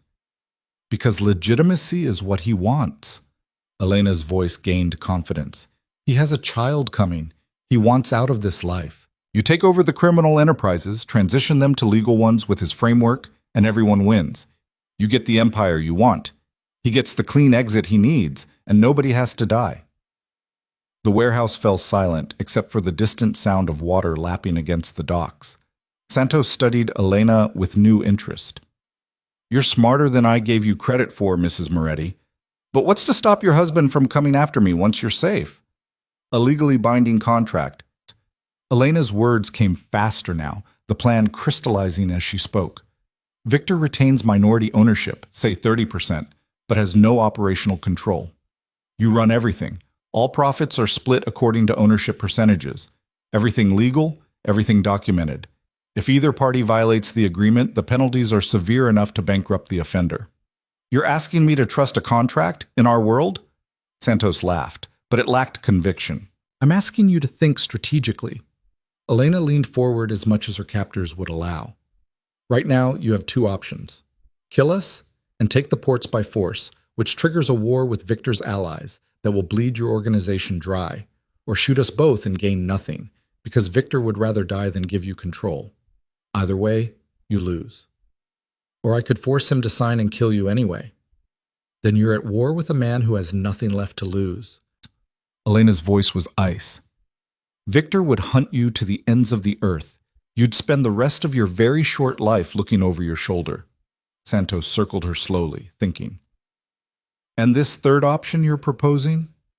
You get everything you want, the ports, the power, the profit, without the war, without the risk. Victor gets his way out. I get to raise our child with its father alive and free. Everyone walks away from this warehouse tonight and goes home to their families. Elena, you don't have to do this. Victor's voice was strained. You can't handle this alone. Elena cut him off, still holding Santos's gaze. And you shouldn't have to. I'm your wife, your partner. Let me help fix this. Santos was silent for a long moment. Then, abruptly, he laughed. Genuinely, this time. You've got balls, Mrs. Moretti. I'll give you that. He lowered his gun. Your husband is a lucky man. Is that a yes? Elena's heart pounded. It's a maybe. Santos gestured to his men. Release Moretti. Let's discuss this proposal like civilized people. The men holding Victor cut his bonds. He surged to his feet and crossed the warehouse floor in 3 strides, pulling Elena away from Santos's men and into his arms. Are you insane? He hissed against her hair. You should have stayed at the safe house. So you could die alone? Elena pulled back to look at him. Not a chance. Santos watched them with something almost like respect. Your wife makes a compelling argument, Moretti. What's your take on her proposal? Victor's jaw worked. Elena could see the war in his eyes, pride at her intelligence, fury at the risk she'd taken, and beneath it all, desperate hope that maybe there was a way out that didn't end in blood. The corporate structure is already in place, Victor said slowly. I've been building it for months. Real estate holdings, shipping companies, construction firms, all legitimate, all profitable. If we restructure the port operations through those entities, it could work. And the split? 70-30. Victor's tone left no room for negotiation. You get operational control and majority profits. I retain minority ownership and a seat on the board. All major decisions require unanimous approval. Santos considered. 60-40. And I want final say on day-to-day operations. Deal. Victor held out his hand before Elena could argue for better terms. On one condition, my family is permanently off limits. You come near my wife or child again, and the contract is void, and we settle this the old way. Fair enough. Santos shook Victor's hand. I'll have my lawyers draw up the paperwork tomorrow. We'll finalize everything within the week. Your lawyers and mine. Victor's grip didn't waver. We do this right. Legally binding, no loopholes. Agreed. Santos stepped back, gesturing to his men to stand down. You know, Moretti, when I came here tonight, I expected to either kill you or be killed by you. This outcome is far more profitable for everyone involved. Thank my wife for that. Victor pulled Elena close. She's smarter than both of us combined. Santos gave Elena a small nod of respect. Mrs. Moretti, it's been a pleasure. And congratulations on the baby. May your child inherit your brain instead of your husband's stubbornness. Despite everything, Elena felt a hysterical laugh bubble up. I'll take that as a compliment. The drive back to the safe house was silent. Victor's hands shook on the steering wheel, and Elena could see him struggling with 1,000 different emotions. When they finally pulled into the parking garage, he killed the engine and just sat there, head bowed. I've never been that scared in my life, he said finally. When I saw you walk into that warehouse, when Santos put that gun to your head. I know. Elena reached across the console to take his hand. I was terrified too, but I couldn't let you sacrifice everything for me. Everything I have means nothing without you. Victor turned to look at her, and his eyes were red-rimmed. Elena, you could have died. Our baby could have died. And it would have been my fault. It would have been Santos's fault. Elena cupped his face, forcing him to look at her. You didn't put me in danger, Victor. Your world did, but we found a way through it together. You found a way. Victor's voice cracked. You walked into that warehouse and negotiated a deal that never would have occurred to me because all I could think about was killing anyone who dared threaten you. Well, I'm glad one of us was thinking clearly. Elena tried for lightness, but her own voice shook. Victor, we're okay. We're both okay. And we just solved your biggest problem. You've got your exit strategy now. At what cost? Victor pulled away, running his hands through his hair. Elena, You can't ever do something like that again. Ever. I can't function if I'm terrified you're going to put yourself in danger. Then maybe you understand how I felt for 2 years. The words came out sharper than Elena intended. Living with the knowledge that any day you might not come home. That someone might hurt you to get to me. That's been my reality since the day I married you, Victor. Victor flinched like she'd struck him. I know. And I'm sorry. I'm so goddamn sorry that loving me means living with that fear. But it's getting better, isn't it? Elena reached for his hand again. Tonight's deal, it's real progress. You'll transition out of the dangerous side of things. Santos takes over the risky operations while you build the legitimate empire. We can actually have a normal life. Is that what you want? Victor's eyes searched hers. A normal life? Because Elena, even going legitimate, I'll never be a completely normal man. There will always be people who know what I was, what I did. Can you live with that? Elena thought about the question seriously. Could she live with being Victor Moretti's wife, knowing his past, knowing the blood he'd spilled to build his empire? Could she raise their child in the shadow of that history? I don't know, she admitted, but I want to try. I want to believe that people can change, that the future doesn't have to look like the past. And watching you tonight, seeing how desperate you were to save me, I realized something. What? That you're already different than you were 3 months ago. The old Victor would have killed Santos without hesitation. But you were willing to give up everything, to sacrifice your entire empire, just to keep me safe. That's not the action of a heartless criminal. That's the action of a good man trying to protect his family. Victor pulled her across the console and into his lap, holding her like she might disappear if he let go. I love you, he said against her neck. I love you so much it terrifies me. And I swear to you, Elena, I'm going to be worthy of that. I'm going to build us a life where you and our baby never have to be scared. I believe you. And she did. For the first time since she'd walked out 3 months ago, Elena truly believed they could make this work. They sat there in the car for a long time, holding each other in the darkness of the parking garage. Two people who'd been to hell and back finally finding their way home. The week that followed the warehouse confrontation passed in a whirlwind of lawyers, contracts, and tense negotiations. Victor's study became command central, filled with men in expensive suits arguing over percentages and liability clauses, while Elena watched from the sidelines, her hand resting protectively on her growing belly. She was 12 weeks now, finally past the first trimester danger zone. Doctor. Chen had pronounced both mother and baby healthy, despite the stress of recent events, though she'd given Victor a stern lecture about keeping his pregnant wife away from armed standoffs. The baby's heartbeat is strong, Dr. Chen had said, moving the ultrasound wand across Elena's stomach. But Mrs. Moretti needs rest, not excitement. Do you understand, Mr. Moretti? Victor had nodded solemnly, but Elena had seen the ghost of a smile at his lips. They both knew rest wasn't really an option until the Santos deal was finalized. On the 5th day of negotiations, Marco Santos himself arrived at the mansion. Elena watched from the library window as his car pulled through the gates, flanked by security. The irony wasn't lost on her. A week ago, this man had held a gun to her head. Now he was here for a business dinner. You don't have to join us, Victor said from the doorway. He changed into a fresh suit, every inch the powerful businessman. I can handle this alone. We're partners, remember? Elena stood, smoothing down the emerald dress Maria had laid out for her. Besides, this was my idea. I should see it through. Victor crossed the room and pulled her into his arms. Have I mentioned lately how incredible you are? Not in the last few hours, Elena smiled against his chest. You're slipping. Then let me remedy that. Victor tilted her chin up, his eyes intense. You're the most brilliant, brave, infuriating woman I've ever met. You terrify me and amaze me in equal measure, and I fall more in love with you every single day.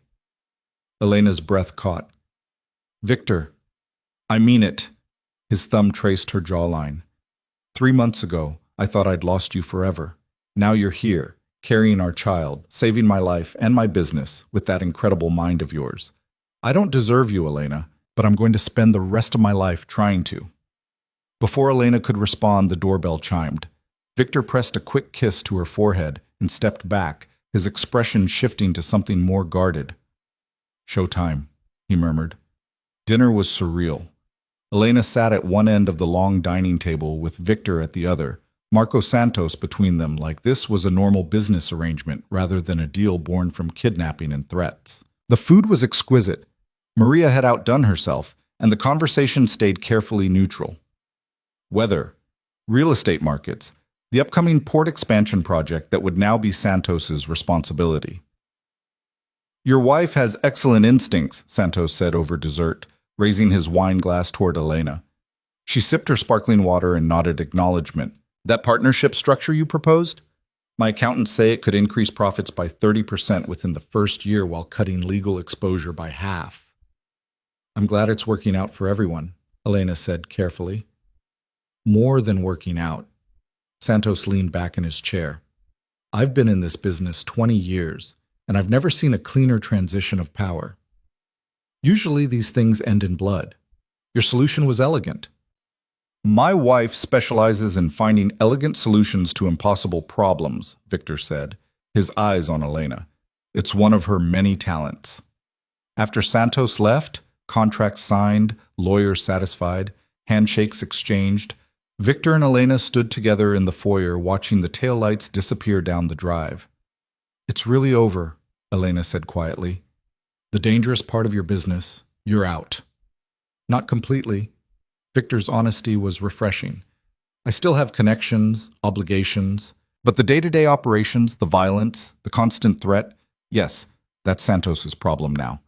I'm just a businessman with diverse holdings and a very pregnant wife to take care of. Elena turned to face him. What happens now? Now? Victor pulled her close. Now we focus on us, on building the life we want, on preparing for this baby. His hand splayed across her stomach, which was just beginning to show a gentle curve. On being a family. I'd like that. Elena rested her head against his chest, listening to the steady beat of his heart. Victor, I've been thinking... Dangerous words, he teased. Shut up and listen. But she was smiling. My month is almost up. The month I asked for to decide if this could work. Victor went very still. And I don't need the rest of it. Elena pulled back to look at him. I know my answer. I want this. I want us. I want to rebuild our marriage and raise our baby together and figure out how to navigate this complicated, messy, beautiful thing we have. The hope that flooded Victor's expression was almost painful to witness. Are you sure? Elena, you don't have to decide now. Take the full month. Take longer if you need. I'm sure. She cupped his face in her hands. I love you, Victor Moretti. I never stopped loving you, even when I thought you'd betrayed me. And I want to come home, really home, not as a guest in the spare room, but as your wife. Victor's response was to kiss her senseless, lifting her off her feet and spinning her around in the foyer like they were teenagers instead of adults, navigating complex criminal to legitimate business transitions. When he finally set her down, both were breathless and grinning. Move back into our room tonight, Victor said. Please, I've missed falling asleep next to you. Okay. Elena's answer was simple, but it felt like a vow. That night, Elena unpacked her belongings from the guest room and moved them back into the master suite. It felt like reclaiming a piece of herself she'd lost 3 months ago. Victor helped, carrying boxes and rehanging her clothes in the massive closet with reverent care. I never touched your side, he admitted, gesturing to the half of the closet that had remained exactly as Elena left it. Couldn't bring myself to. It felt too final. Elena surveyed the space, her shoes still lined up on their rack, her jewelry box still sitting on the built-in dresser, even the scarf she'd been meaning to return to the department store still draped over a hook. You're a sentimental fool, she said softly. Only about you. Victor wrapped his arms around her from behind, his hand settling on her small bump. Only ever about you? They fell asleep that night, tangled together in the center of their enormous bed, and for the first time in 3 months, neither had nightmares. The next few weeks settled into a new rhythm. Victor was home more, delegating operations to Santos and his own management team. He attended every prenatal appointment, asked 1,000 questions about baby gear, and started planning nursery renovations with an intensity that made Elena laugh. It's one baby, Victor, not a royal heir. It's our baby. Victor looked up from the paint swatches he'd been studying. And I want everything to be perfect. Nothing is ever perfect, Elena reminded him gently, but she appreciated his enthusiasm even as she vetoed his more extravagant ideas. No, they didn't need a custom mural that cost $15,000. Yes, a regular crib would work just fine instead of the handcrafted Italian one he'd found online. But there were still moments when the weight of Victor's past crashed into their carefully constructed present.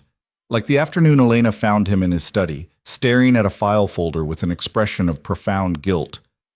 "What's wrong?" she asked from the doorway. Victor looked up and she saw the torment in his eyes. "Do you know what I did to build this empire?" Elena's stomach tightened. "Victor? No, you should know." He stood, crossing to hand her the folder. "You should know exactly what kind of man you married." Elena opened the file with shaking hands. Inside were police reports, newspaper clippings, grainy photographs, evidence of violence, intimidation, crimes that made her blood run cold. She saw Victor's name again and again, saw the destruction he'd caused in building his power base. "I've hurt people," Victor said quietly. "Ruined lives, made decisions that put money and power above human decency. And now I'm about to be a father, and I don't know how to reconcile what I've done with the man I'm trying to become." Elena set the folder down carefully. "Why are you showing me this now?" "Because you deserve to know the truth, all of it." Victor's voice was raw. "Before you commit to this life completely, you should understand what you're getting into. The man I was, the things I did, they don't just disappear because I've signed some contracts." "I know that." Elena moved closer to him. "Victor, I'm not naive. I knew what you were when I married you. Maybe not the specifics, but I knew you weren't innocent. Knowing in theory and seeing the evidence are different things." "Yes, they are." Elena picked up one of the photos. A younger Victor, harder around the edges, standing over someone who'd clearly just been beaten. "This man scares me. But he's not the man standing in front of me now." "Isn't he?" Victor's laugh was bitter. "Elena, I threatened to hunt down and kill everyone Santos loved just last week. That violent man is still inside me. To protect me and our baby." Elena set the photo down. "Victor, I'm not going to stand here and tell you that your past doesn't matter, because it does.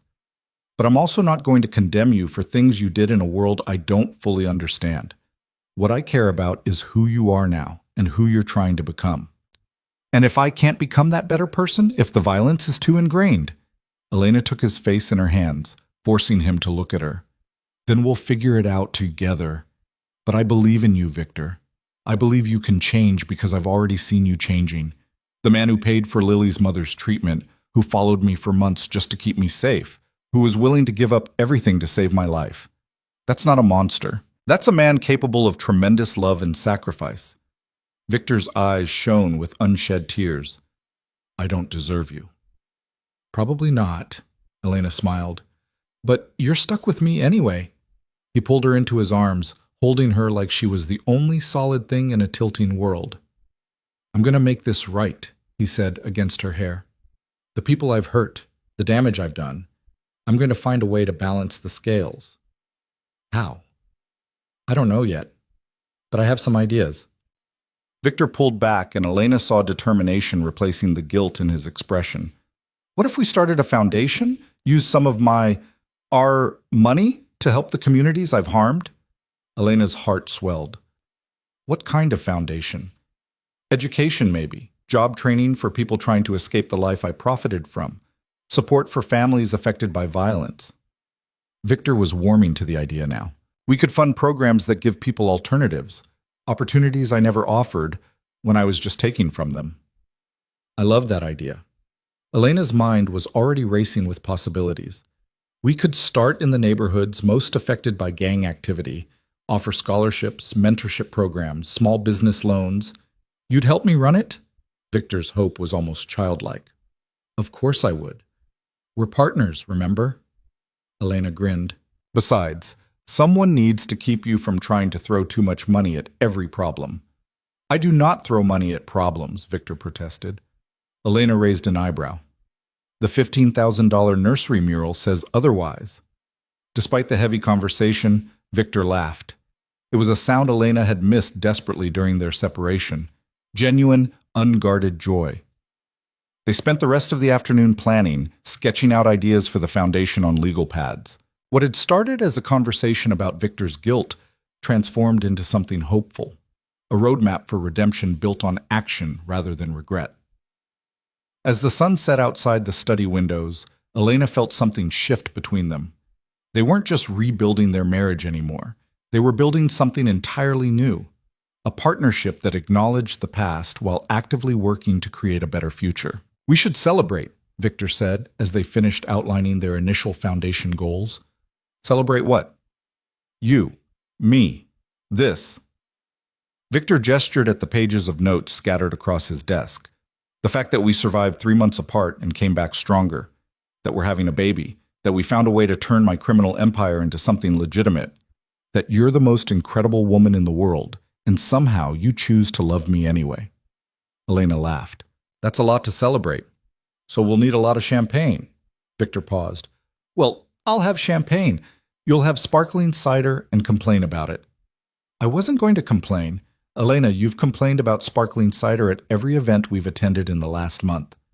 "Because it's not the same." But she was smiling. "Fine. You have champagne. I'll suffer through my inferior beverage, and we'll toast to new beginnings."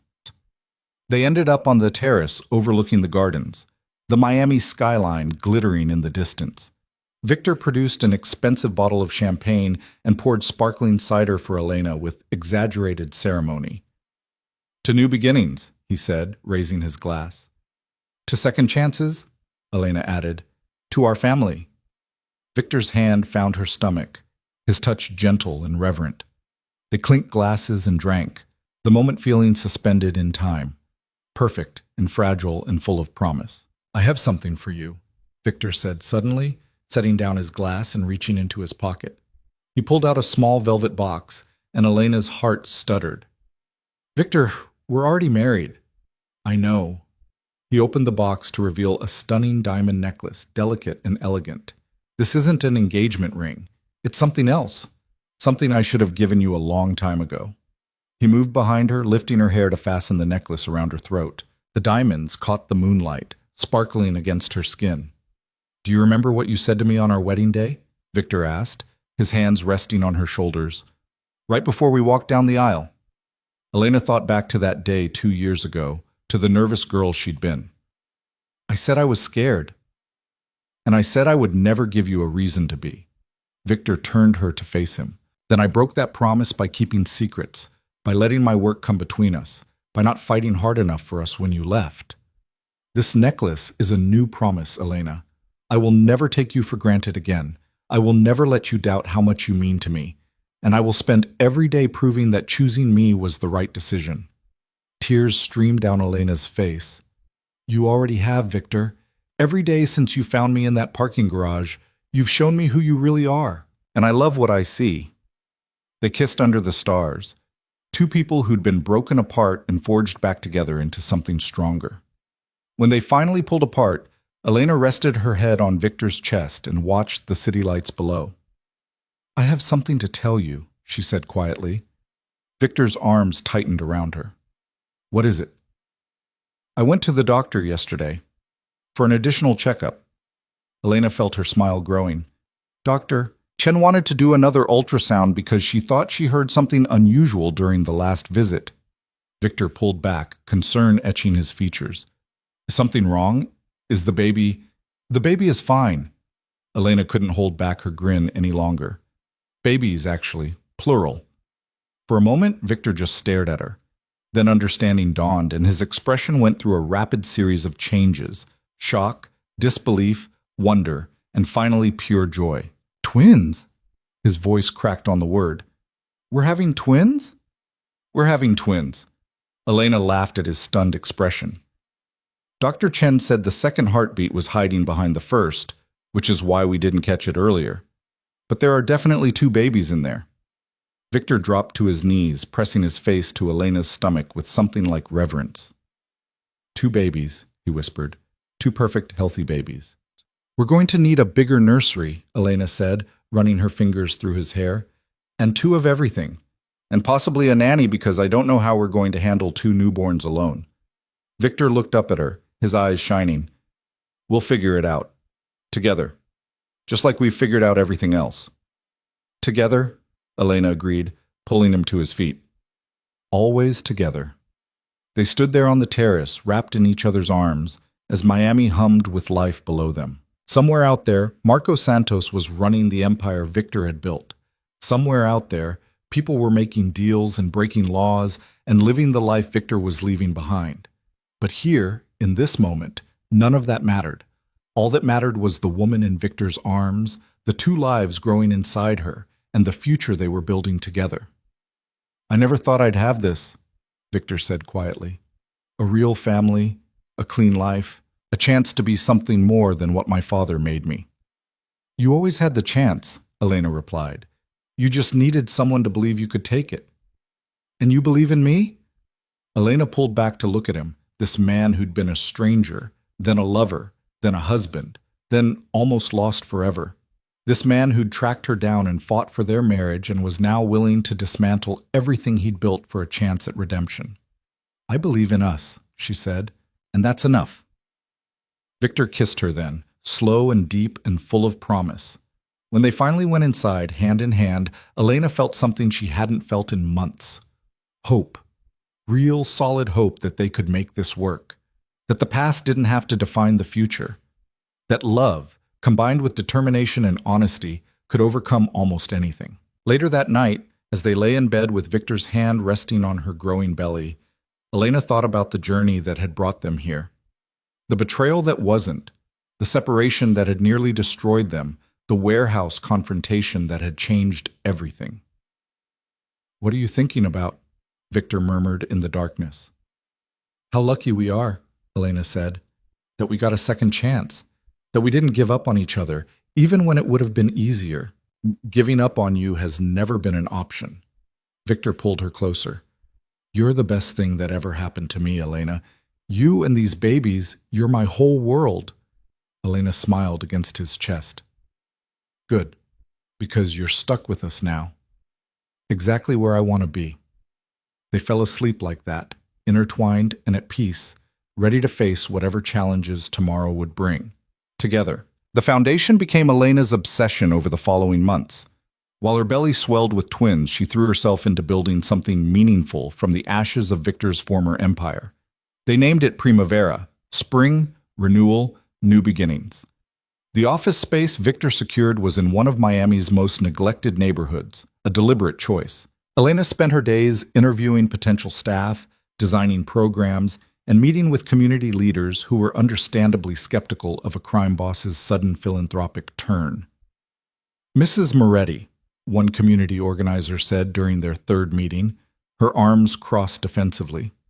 With all due respect, your husband spent years making money off the suffering in this neighborhood. Now he wants to play savior? Elena, 6 months pregnant and exhausted, met the woman's gaze steadily. You're right to be skeptical, but I'm not asking you to trust my husband's motives. I'm asking you to trust mine. I grew up in poverty. My mother worked herself to death trying to give me a better life. I know what it's like to need help that never comes. The organizer's expression softened slightly. And what makes this different from every other rich person's guilt project? Nothing, if we do it wrong. Elena pulled out the foundation's mission statement, which she'd written herself. That's why I'm here talking to you instead of just throwing money at the problem. I want to know what this community actually needs, not what I think it needs. Help me build something that matters. By the end of that meeting, Elena had gained not just the organizer's cautious support, but also her first board member. Maria Gonzalez became the foundation's community liaison, her connections and credibility opening doors Elena's last name had closed. Victor watched this transformation with something like awe. His wife, who'd once been content to stay out of his business affairs, had become a force of nature. She negotiated with contractors, challenged bureaucrats, and refused to accept anything less than excellence from everyone involved in Primavera's work. You're magnificent, he told her one evening as she reviewed scholarship applications at the dining table, her swollen feet propped on a chair. I'm enormous, Elena corrected, gesturing at her belly. These babies are running out of room. Magnificently enormous. Victor knelt beside her chair, pressing a kiss to her stomach. "How are my girls today?" They'd learned the twins' sex at the 20-week ultrasound. 2 daughters. Victor had cried openly in Dr. Chen's office, overcome with emotion at the thought of raising girls in a world he was trying to make safer. "Your girls are apparently training for soccer," Elena said as one of the twins kicked vigorously. "This one's been doing somersaults all afternoon." Victor's hand followed the movement, his expression softening. "They're strong, like their mother." "They're going to be spoiled rotten by their father," Elena countered. "I saw the receipts for the nursery furniture, Victor. We talked about this." "We talked about not spending $15,000 on a mural," Victor said innocently. "We never discussed furniture budgets." "Because I assumed you'd use common sense? Common sense says my daughters deserve the best of everything." Elena sighed, but she was smiling. This was a familiar argument, one they had at least weekly as Victor's excitement about fatherhood manifested in increasingly extravagant purchases. The nursery now contained 2 state-of-the-art cribs, a rocking chair that probably cost more than Elena's first car, and enough baby clothes to outfit a small army. "We need to talk about names, Mats," Elena said, changing the subject. "We can't keep calling them Baby A and Baby B." Victor settled into the chair beside her, his expression thoughtful. "I've been thinking about that. What about Sophia? For one of them." "Sophia Moretti." Elena tested the name, feeling how it fit. "I like it. It's beautiful. What about the other one?" "I was hoping you'd choose." Victor took her hand. "Something that means something to you." Elena thought about her mother, about the strength and sacrifice that had defined her short life. "Isabella." "My mother's middle name, Sophia and Isabella Moretti." "Perfect." Victor lifted her hand to his lips. "Absolutely perfect." The conversation was interrupted by Victor's phone buzzing. He glanced at the screen and his expression darkened. "It's Santos." Elena tensed. The partnership had been running smoothly for months, but she'd never fully relaxed around Marco Santos. The man who'd once held a gun to her head was now her husband's business partner, and the cognitive dissonance never quite faded. "Take it," she said. "I'll finish reviewing these applications." Victor stepped into his study, and Elena tried to focus on the scholarship essays in front of her. Each one was a story of struggle and determination, kids trying to escape the same kind of poverty and violence that had once funded Victor's empire. She was deep into a particularly moving essay about a girl who wanted to become a nurse when Victor returned, his face pale. "What's wrong?" Elena set down her pen immediately. "Santos is dead." Victor's voice was flat, emotionless in the way it got when he was processing shock. "Shot outside his office an hour ago. His second-in-command called to let me know." Elena's hand flew to her stomach protectively. "Who did it?" "They don't know yet. Could be retaliation from one of his enemies. Could be internal power struggle." Victor sank into his chair, running his hands through his hair. "But there's a problem, Elena. The partnership agreement has a clause. If Santos dies without a designated successor, operational control reverts to me." The implications crashed over Elena like a wave. No, we got out. You got out. The lawyers are looking into it, seeing if there's any way to dissolve the partnership entirely, but right now, technically, I just inherited back everything I signed over to Santos." Victor looked at her, and she saw the fear in his eyes. "I'm right back where I started." Elena's mind raced. They'd worked so hard to build their new life, to create distance from Victor's criminal past. The foundation was just getting off the ground, the twins were due in 3 months, and now this. "There has to be another way," she said firmly. "We didn't come this far to slide backward." "I'm open to suggestions." Victor's voice held a note of desperation. "Because right now, Santos's entire organization is leaderless, and nature abhors a vacuum. If I don't step in, someone else will, and the transition could turn bloody." Elena stood, pacing despite her ungainly bulk. "What if we accelerate the legitimization process? Take everything Santos was running and immediately transition it to legal operations? That would take months, maybe years. And in the meantime, there are people counting on those operations for their livelihoods, legal and otherwise. Then we find someone else to take over the illegal parts. Someone who can maintain stability while we transition everything else." Elena stopped pacing, struck by a sudden thought. "What about Santos's second-in-command, the one who called you?" "Diego Martinez?" Victor considered. "He's capable, has Santos's people's respect, but he doesn't have the capital or connections to take full control. So we back him. Elena's plan was crystallizing as she spoke. We provide the financial support and political connections he needs to take over, but we structure it so we have no operational involvement. He runs the day-to-day, we provide stability during the transition, and we use that leverage to push for rapid legitimization of everything that can be legitimized. Victor stared at her. You want to essentially do the same deal we did with Santos, but with his replacement. No, I want to do it better. Elena moved back to the table, grabbing a legal pad and starting to sketch out ideas. This time, we build in mandatory timelines for going legitimate. Every operation has to transition to legal business within 2 years or be dissolved.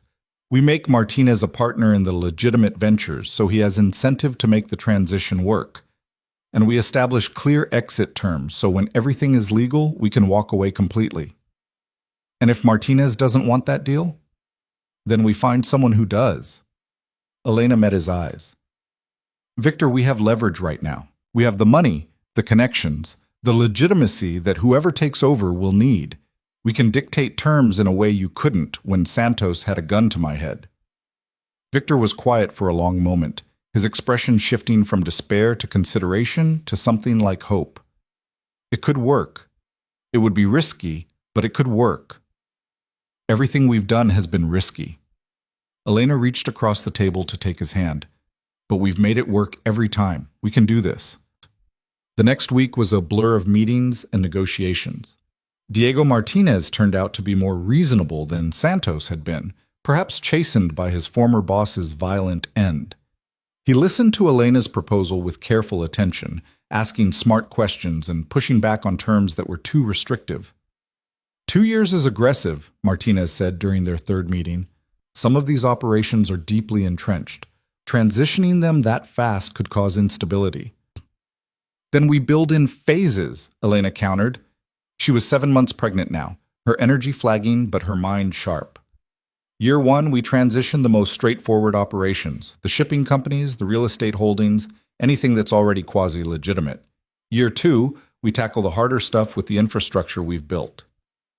And the operations that can't be legitimized? Dissolved, Victor said firmly. Martinez, I'm not trying to put you out of business. I'm trying to build you a better business. One that doesn't end with you shot outside your office like Santos. The blunt words hung in the air. Martinez leaned back in his chair, his expression thoughtful. And after 2 years, when everything is legitimate, what then? Then you buy us out. Elena slid a folder across the table. These are the terms. Fair market value for our ownership stake, paid out over 5 years.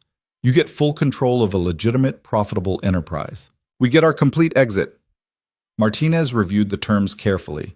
Finally, he looked up and extended his hand. You have a deal, Mrs. Moretti. Your husband is lucky to have such a brilliant partner. Don't I know it? Victor said, his hand finding Elena's under the table and squeezing. With the Martinez deal in place, Elena threw herself back into Primavera's work with renewed energy. The foundation was expanding faster than she'd anticipated. Their scholarship program already supporting 50 students and their job training initiatives helping dozens more. But the real breakthrough came when Elena proposed something that made even Victor nervous. I want to hire people with criminal records, she announced at a foundation board meeting. People who've served their time and are trying to rebuild their lives but can't get jobs because of their past. Maria Gonzalez nodded enthusiastically, but one of the other board members, a banker Victor had recruited, looked skeptical. That's a significant liability, Mrs. Moretti. So is letting talented, motivated people fall back into crime because legitimate society won't give them a chance, Elena countered. We do background checks, we have probationary periods, we provide support and oversight. But we also provide opportunity. Isn't that what Primavera is supposed to be about? She's right. Victor's voice carried quiet authority. I know better than anyone how hard it is to leave that life behind. If we're serious about breaking cycles of poverty and violence, we have to be willing to take risks on people who are trying to change. The program launched 2 months later with 5 hires, men and women who'd served time for nonviolent offenses, and were now working in Primavera's administrative offices, job training programs, and community outreach. Elena made a point of learning each person's story, of understanding what had led them to crime and what they hoped to build now. One of those hires was a young man named Jason, who'd done 3 years for drug dealing and was now helping run Primavera's mentorship program. Elena was reviewing his first month's performance reports when her water broke. "Victor," she called from her office, looking down at the puddle spreading across the floor. "Victor, it's time." The controlled chaos that followed would have been funny if Elena hadn't been contracting every few minutes. Victor appeared within seconds, phone already in hand, calling Dr. Chen. Maria materialized to grab Elena's hospital bag, already packed and waiting for this moment. Jason and 2 other staff members cleared a path to the car while fielding the calls that kept coming in. "We've got this, Mrs. Moretti," Jason assured her as Victor helped her into the car. "Don't worry about anything here, just focus on those babies." The drive to the hospital was a blur of contractions and Victor's steady voice talking her through breathing exercises he'd learned in the birthing classes Elena had insisted they attend. By the time they arrived, Elena was in active labor with both twins. Dr. Chen met them at the entrance with a wheelchair and a calm smile. "Right on time. 37 weeks is perfect for twins." The next 6 hours were intense. Elena had opted for a natural birth despite the risks with twins, and Dr. Chen had supported her choice while making sure they were prepared for any complications. Victor stayed by her side the entire time, holding her hand through contractions, wiping her face with cool cloths, murmuring encouragement when the pain made her want to give up. "I can't do this," Elena gasped during a particularly brutal contraction. "Victor, I can't." "Yes, you can." His voice was absolute certainty. "You're the strongest person I know, Elena. You've survived everything life has thrown at you. You can do this." "Easy for you to say," she panted. "You're not the one. Oh, God." "I know, baby, I know. But you're almost there. Dr. Chen says Sophia is crowning. Just a little more." Sophia entered the world at 11:47 p.m., screaming her displeasure at being evicted from her comfortable home. Victor cut the umbilical cord with shaking hands, tears streaming down his face as the nurses cleaned their first daughter and placed her on Elena's chest. "She's perfect," Elena sobbed, looking down at the tiny, wrinkled, beautiful creature in her arms. "Victor, she's perfect." "Just like her mother." Victor kissed Elena's forehead. "You did it, love. You did it." But they weren't done yet. Isabella, true to the personality she'd shown in utero, took her time. Another hour of labor, another round of pushing, and then she was there. Smaller than her sister, quieter, but equally perfect. Victor held both daughters while the doctors attended to Elena, his expression one of such profound wonder that it made Elena's heart ache even through her exhaustion. This man, this former crime boss who'd built an empire on fear and violence, cradled his newborn daughters like they were made of spun glass. "Hello, Sophia. Hello, Isabella," he murmured. "I'm your daddy, and I promise you both. I'm going to spend every day of my life making sure you grow up in a world better than the one I came from." Elena watched through heavy-lidded eyes as Victor made his vows to their daughters, and she knew with absolute certainty that he would keep them. This was why they'd fought so hard to change, to build something better. Not just for themselves, but for these 2 tiny humans who deserved a father they could be proud of. The next few days passed in a haze of sleepless nights, endless feedings, and the particular chaos of newborn twins. Victor proved surprisingly adept at diaper changes and middle-of-the-night bottle preparation, often insisting Elena rest while he handled both babies. "You need sleep," he said on the 3rd night home, when Elena tried to get up for the 4th time. "I've got them." "You have a business to run," Elena protested weakly. "I have a family to take care of. The business can wait." Victor settled into the rocking chair with Isabella, while Sophia slept in her bassinet. "Besides, I'm not missing this. They're only this small once." Visitors came in waves. Lily brought enough baby clothes to outfit a daycare. Maria cried over both girls and immediately declared herself their honorary grandmother. Even Diego Martinez sent an enormous flower arrangement and a card congratulating them on their beautiful family. But the most surprising visit came 2 weeks after the twins were born. Elena was in the nursery feeding Sophia when Maria announced they had an unexpected guest. "Mrs. Santos is here," Maria said quietly. "Marco's widow. She's asking to see you and Mr. Victor." Elena's stomach clenched. She'd never met Carmen Santos, had only heard about her in passing. Give me 10 minutes to finish feeding Sophia, then show her to the living room. Victor appeared in the doorway, clearly having heard. You don't have to see her. I can handle this. No. Elena shifted Sophia to her shoulder for burping. We see her together. Carmen Santos was an elegant woman in her 50s, dressed in black, her eyes red from crying. She stood when Victor and Elena entered, her hands twisting a handkerchief nervously. Mrs. Santos, Victor said carefully. I'm sorry for your loss. Are you? Carmen's voice was sharp. My husband died because of his association with you, Mr. Moretti. Elena felt Victor tense beside her, but his voice remained calm. Your husband died because someone in his organization decided to make a play for power. I had nothing to do with it. I know that. Carmen's shoulders slumped. I'm sorry. I'm not here to accuse you. I'm here to... She broke off, pressing the handkerchief to her eyes. I'm here to thank you. The words hung in the air, unexpected and confusing. Elena glanced at Victor, who looked equally baffled. Thank us? Elena asked gently. For giving Marco a chance to go legitimate. Carmen sat heavily on the couch. He never told me the details of your deal, but I knew. I knew he was working with you to clean up the business. And in those last few months, I saw a change in him. He was excited about the future instead of constantly looking over his shoulder. He talked about legitimate business ventures, about building something our children could be proud of. Tears spilled down her cheeks. He didn't get to see it through.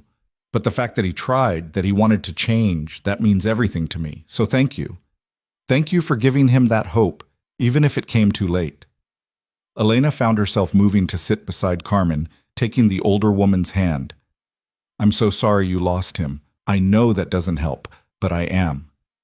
You have beautiful daughters, Carmen said, glancing at the photo of the twins on the mantel. Love them, protect them, and make sure they never have to live the life I lived. Wondering if every phone call would be the one telling me my husband was dead. We will, Victor said quietly. That's why we're doing all of this. So our daughters grow up in a different world. Carmen stood, collecting herself. Marco left me well provided for. I'd like to make a donation to your foundation. In his name, maybe some good can come from all of this. That's very generous, Elena said. We'd be honored. After Carmen left, Elena and Victor sat together in the quiet living room. Sophia and Isabella were both napping, giving them a rare moment of peace. She's right, you know, Victor said finally. About the life she lived. That could have been you, Elena. Still could be, if something happens to me. Nothing's going to happen to you. Elena leaned against his shoulder. We're building something different now. Something safer. I hope so. Victor's arm came around her. I want to be here for every moment. First steps, first words, first days of school. I want to walk our daughters down the aisle someday and meet our grandchildren. I want to grow old with you and look back on all of this as the past we overcame, not the present we're trapped in. Then we make that happen. Elena tilted her face up to kiss him. Together. The months that followed were a beautiful blur of exhaustion and joy. Sophia and Isabella grew from tiny newborns into chubby, smiling babies with distinct personalities. Sophia was bold and loud, demanding attention with lusty cries. Isabella was quieter, more observant, but just as determined to get what she wanted. Primavera flourished beyond Elena's wildest dreams. The scholarship program expanded to support 200 students. The job training initiative launched 3 new programs. And the Second Chance hiring program became a model that other organizations started copying. Elena found herself increasingly in demand as a speaker, sharing Primavera's story at conferences and fundraisers. She talked openly about her husband's past, about the choice to transform ill-gotten gains into community support, about believing in redemption and second chances. People ask me how I can work with my husband's money when I know where it came from, she said at one event, her voice steady and clear. And my answer is that sitting on that money and doing nothing would be worse than the crimes that earned it. Yes, it's blood money, but we're using it to stop the bleeding, to heal the wounds, to prevent the next generation from having to make the same choices Victor's generation did. The speech went viral, shared across social media, and picked up by national news outlets. Suddenly, Primavera wasn't just a local foundation. It was a national conversation about redemption, reform, and the responsibility of those who profited from crime to give back to the communities they harmed. Not everyone was supportive. Elena received death threats from people who thought she was glorifying crime. She got hate mail from people who thought criminals didn't deserve second chances. But she also received letters from formerly incarcerated people thanking her for seeing their humanity, from mothers in struggling neighborhoods thanking her for giving their children hope, from people who'd been where Victor was and found inspiration in his transformation. Through it all, Victor supported her. He handled the security concerns, vetted the threats, and made sure Elena and their daughters were protected. But he also stepped back and let Elena be the face of Primavera, understanding that his presence would always carry complicated weight. "You're better at this than I ever could be," he told her after one particularly successful fundraiser. "You connect with people in a way I never learned to. They trust you." "They trust us," Elena corrected. "This only works because we're in it together." The twins' first birthday arrived faster than Elena thought possible. They threw a party in the mansion's gardens, inviting everyone who'd been part of their journey: Lily, Maria, Dr. Chen, the Primavera staff, even Diego Martinez and his family. Elena watched Sofia and Isabella smash their birthday cakes with enthusiastic glee, their faces covered in frosting, and felt her eyes well up with tears. A year ago, she'd been terrified and unsure, wondering if she and Victor could really make their marriage work. Now she couldn't imagine being anywhere else. "Happy?" Victor asked, sliding his arm around her waist. "Deliriously." Elena leaned into him. "Sometimes I think about where we were 18 months ago. Me hiding in that awful apartment, you following me from a distance, both of us miserable and alone. It feels like a different lifetime." It was a different lifetime. Victor kissed her temple. "We're different people now." "Better people," Elena agreed. "Thanks to you." Victor turned her to face him. "Elena, everything good in my life traces back to you. You saw something in me worth saving when everyone else just saw a criminal. You believed I could change when I didn't believe it myself. You gave me a family, a purpose, a reason to be better. I don't have words for what that means to me." "Try," Elena said, smiling through her tears. "I love you." Victor cupped her face in his hands. "I love you more than I thought it was possible to love another person. You're my partner, my best friend, the mother of my children, and the person who saved me from myself. And I promise you, Elena Moretti, I will spend the rest of my life proving that your faith in me wasn't misplaced." Elena pulled him down into a kiss, tasting salt from her own tears and sweetness from the birthday cake they'd both sampled. Around them, their friends and family celebrated, their daughters laughed, and the future stretched out bright and full of possibility. 2 years later, Elena stood on a stage at the opening of Primavera's 5th community center. The building had been funded entirely by the foundation and would house after-school programs, job training, and community resources in one of Miami's most underserved neighborhoods. Victor stood beside her, their daughters, now 3 years old, holding each parent's hand. Sofia and Isabella had insisted on wearing matching dresses for the occasion, though Sofia had already gotten dirt on hers from exploring the playground outside. "This center represents everything Primavera stands for," Elena said into the microphone, her voice carrying across the assembled crowd. "Second chances, community investment, the belief that where you come from doesn't have to determine where you're going. It's funded by money that once fueled crime and violence, but now it's going to fuel education, opportunity, and hope." She paused, looking down at her daughters, then at Victor. "My husband and I know something about second chances. We've built our entire lives on them, and it's our privilege to extend those same chances to this community." The crowd erupted in applause. As Elena cut the ribbon alongside community leaders, she caught Victor's eye and saw her own emotions reflected there: pride, gratitude, and the quiet satisfaction of knowing they'd done something that mattered. That evening, after the girls were in bed and the house was quiet, Elena and Victor sat in their favorite spot on the terrace overlooking the gardens. The Miami skyline glittered in the distance, and somewhere out there the community center they'd opened that morning was standing as a testament to what redemption could look like. "I got a call from Martinez today," Victor said, breaking the comfortable silence.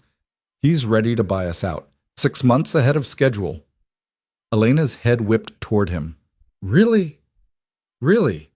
Every operation is now completely legitimate. Shipping, real estate, construction, all of it." "He's built a successful business empire, and he wants full ownership." Victor pulled out a folder. "These are the final terms. Fair market value for our stake, payable over the agreed-upon timeline. Once we sign, we're done. Completely out. Elena took the folder with shaking hands. This was it, the final step in the journey they'd started in that warehouse 2 years ago. The moment when Victor would be fully, legally, irrevocably separated from his criminal past. "How do you feel about it?" she asked. Victor was quiet for a long moment. Relieved, grateful, a little scared, if I'm honest. That empire was my identity for so long. Walking away from it completely is terrifying, Elena finished. I know. But Victor, look at everything you've built to replace it. Primavera, our family, the legitimate businesses you're running. You're not walking away from an identity. You're walking away from a past that doesn't fit who you are anymore. Who am I now? The question was genuine, vulnerable. Elena set down the folder and took his hands. You're Victor Moretti. Husband, father, philanthropist, businessman. You're the man who pays for strangers' medical bills and cries during children's movies. You're the person who believed redemption was possible and fought like hell to prove it. That's who you are now. Victor's eyes shone in the dim light. When did you become so wise? I married a complicated man. I had to get wise to keep up. Elena smiled. Sign the papers, Victor. Close this chapter completely. We've earned the right to move forward without looking back. They signed the documents that night, witnessed by their lawyers via video call. When it was done, Victor set down the pen and let out a long breath. It's over, he said wonderingly. It's really over. No. Elena moved to sit on his lap, wrapping her arms around his neck. It's not over. It's just beginning. She was right. In the months and years that followed, their lives continued to evolve and grow. Sophia and Isabella started school, charming their teachers and driving their parents crazy with their endless energy. Primavera expanded to 6 cities, each center following the model Elena had pioneered in Miami. Victor threw himself into running his legitimate business interests and discovered he was better at legal enterprise than he'd ever been at crime. They faced challenges, of course. Victor's past never fully disappeared. There were always people who remembered what he'd been, who questioned whether redemption was really possible for someone like him. But for every critic, there were 10 more people whose lives had been touched by Primavera's work, who saw the tangible good that had come from Victor's transformation. Elena continued to speak publicly about second chances and redemption, her message resonating with people across the country. She wrote a book about their journey, honest about the mistakes, clear-eyed about the costs, but ultimately hopeful about the possibility of change. On their 5th wedding anniversary, Victor surprised Elena with a trip back to the hospital where she'd worked as a janitor. They stood in the parking garage where he'd found her that night, 5 years older and immeasurably wiser. I think about this place a lot, Victor said, his arm around Elena's shoulders, about how different our lives would be if I hadn't found you here. You would have found me eventually, Elena said. You're too stubborn not to. Maybe, but I'm grateful it was here on this night, because it feels symbolic somehow. You working in a place dedicated to healing, me tracking you down to heal what I'd broken between us. Elena leaned into him, remembering the terror and hope of that night. I was so scared when I heard your footsteps. Scared you'd drag me back into a life I was trying to escape. Instead you offered me a partnership in building something better. Elena turned to face him. That's what we've done, Victor. We've built something better.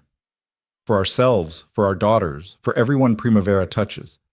We've proven that people can change, that love can survive mistakes, that second chances are worth taking. Victor pulled her close, and they stood there in that parking garage where their new beginning had started, 2 people who'd been broken and rebuilt into something stronger. I love you, Elena Moretti, Victor said. Thank you for not giving up on me. I love you too, Elena replied. Thank you for not giving up on us. They left the parking garage hand in hand, ready to return to their daughters and their life and their future. Behind them, the hospital hummed with activity. People being born, people being healed, people being given second chances at life. Just like Elena and Victor had been given a second chance at love. And they'd made it count.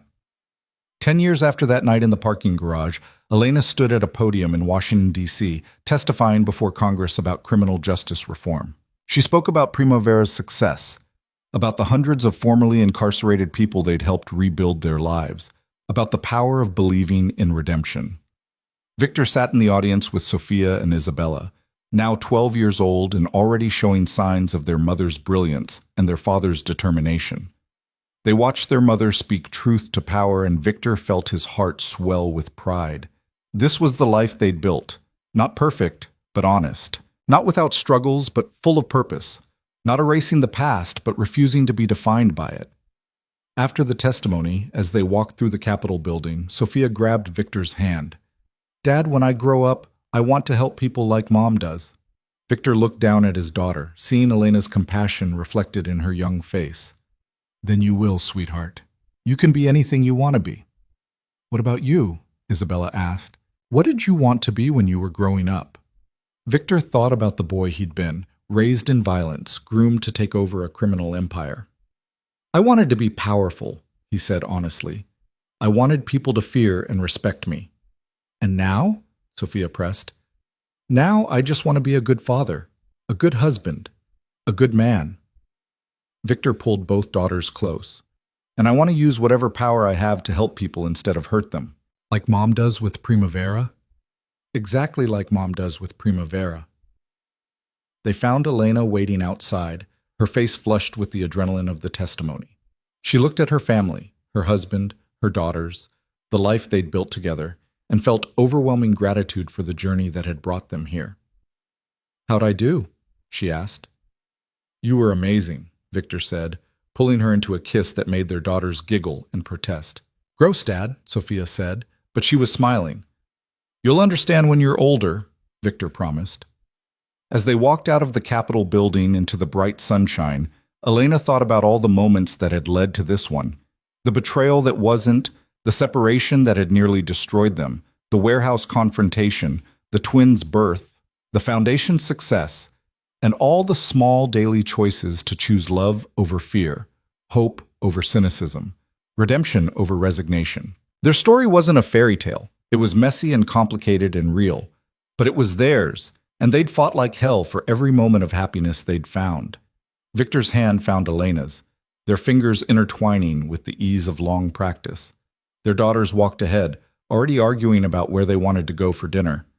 The future stretched out before them, full of possibility and promise. And Elena knew, with bone-deep certainty, that whatever challenges came next, they would face them together. Because that's what they'd always done, and that's what they'd always do. Together.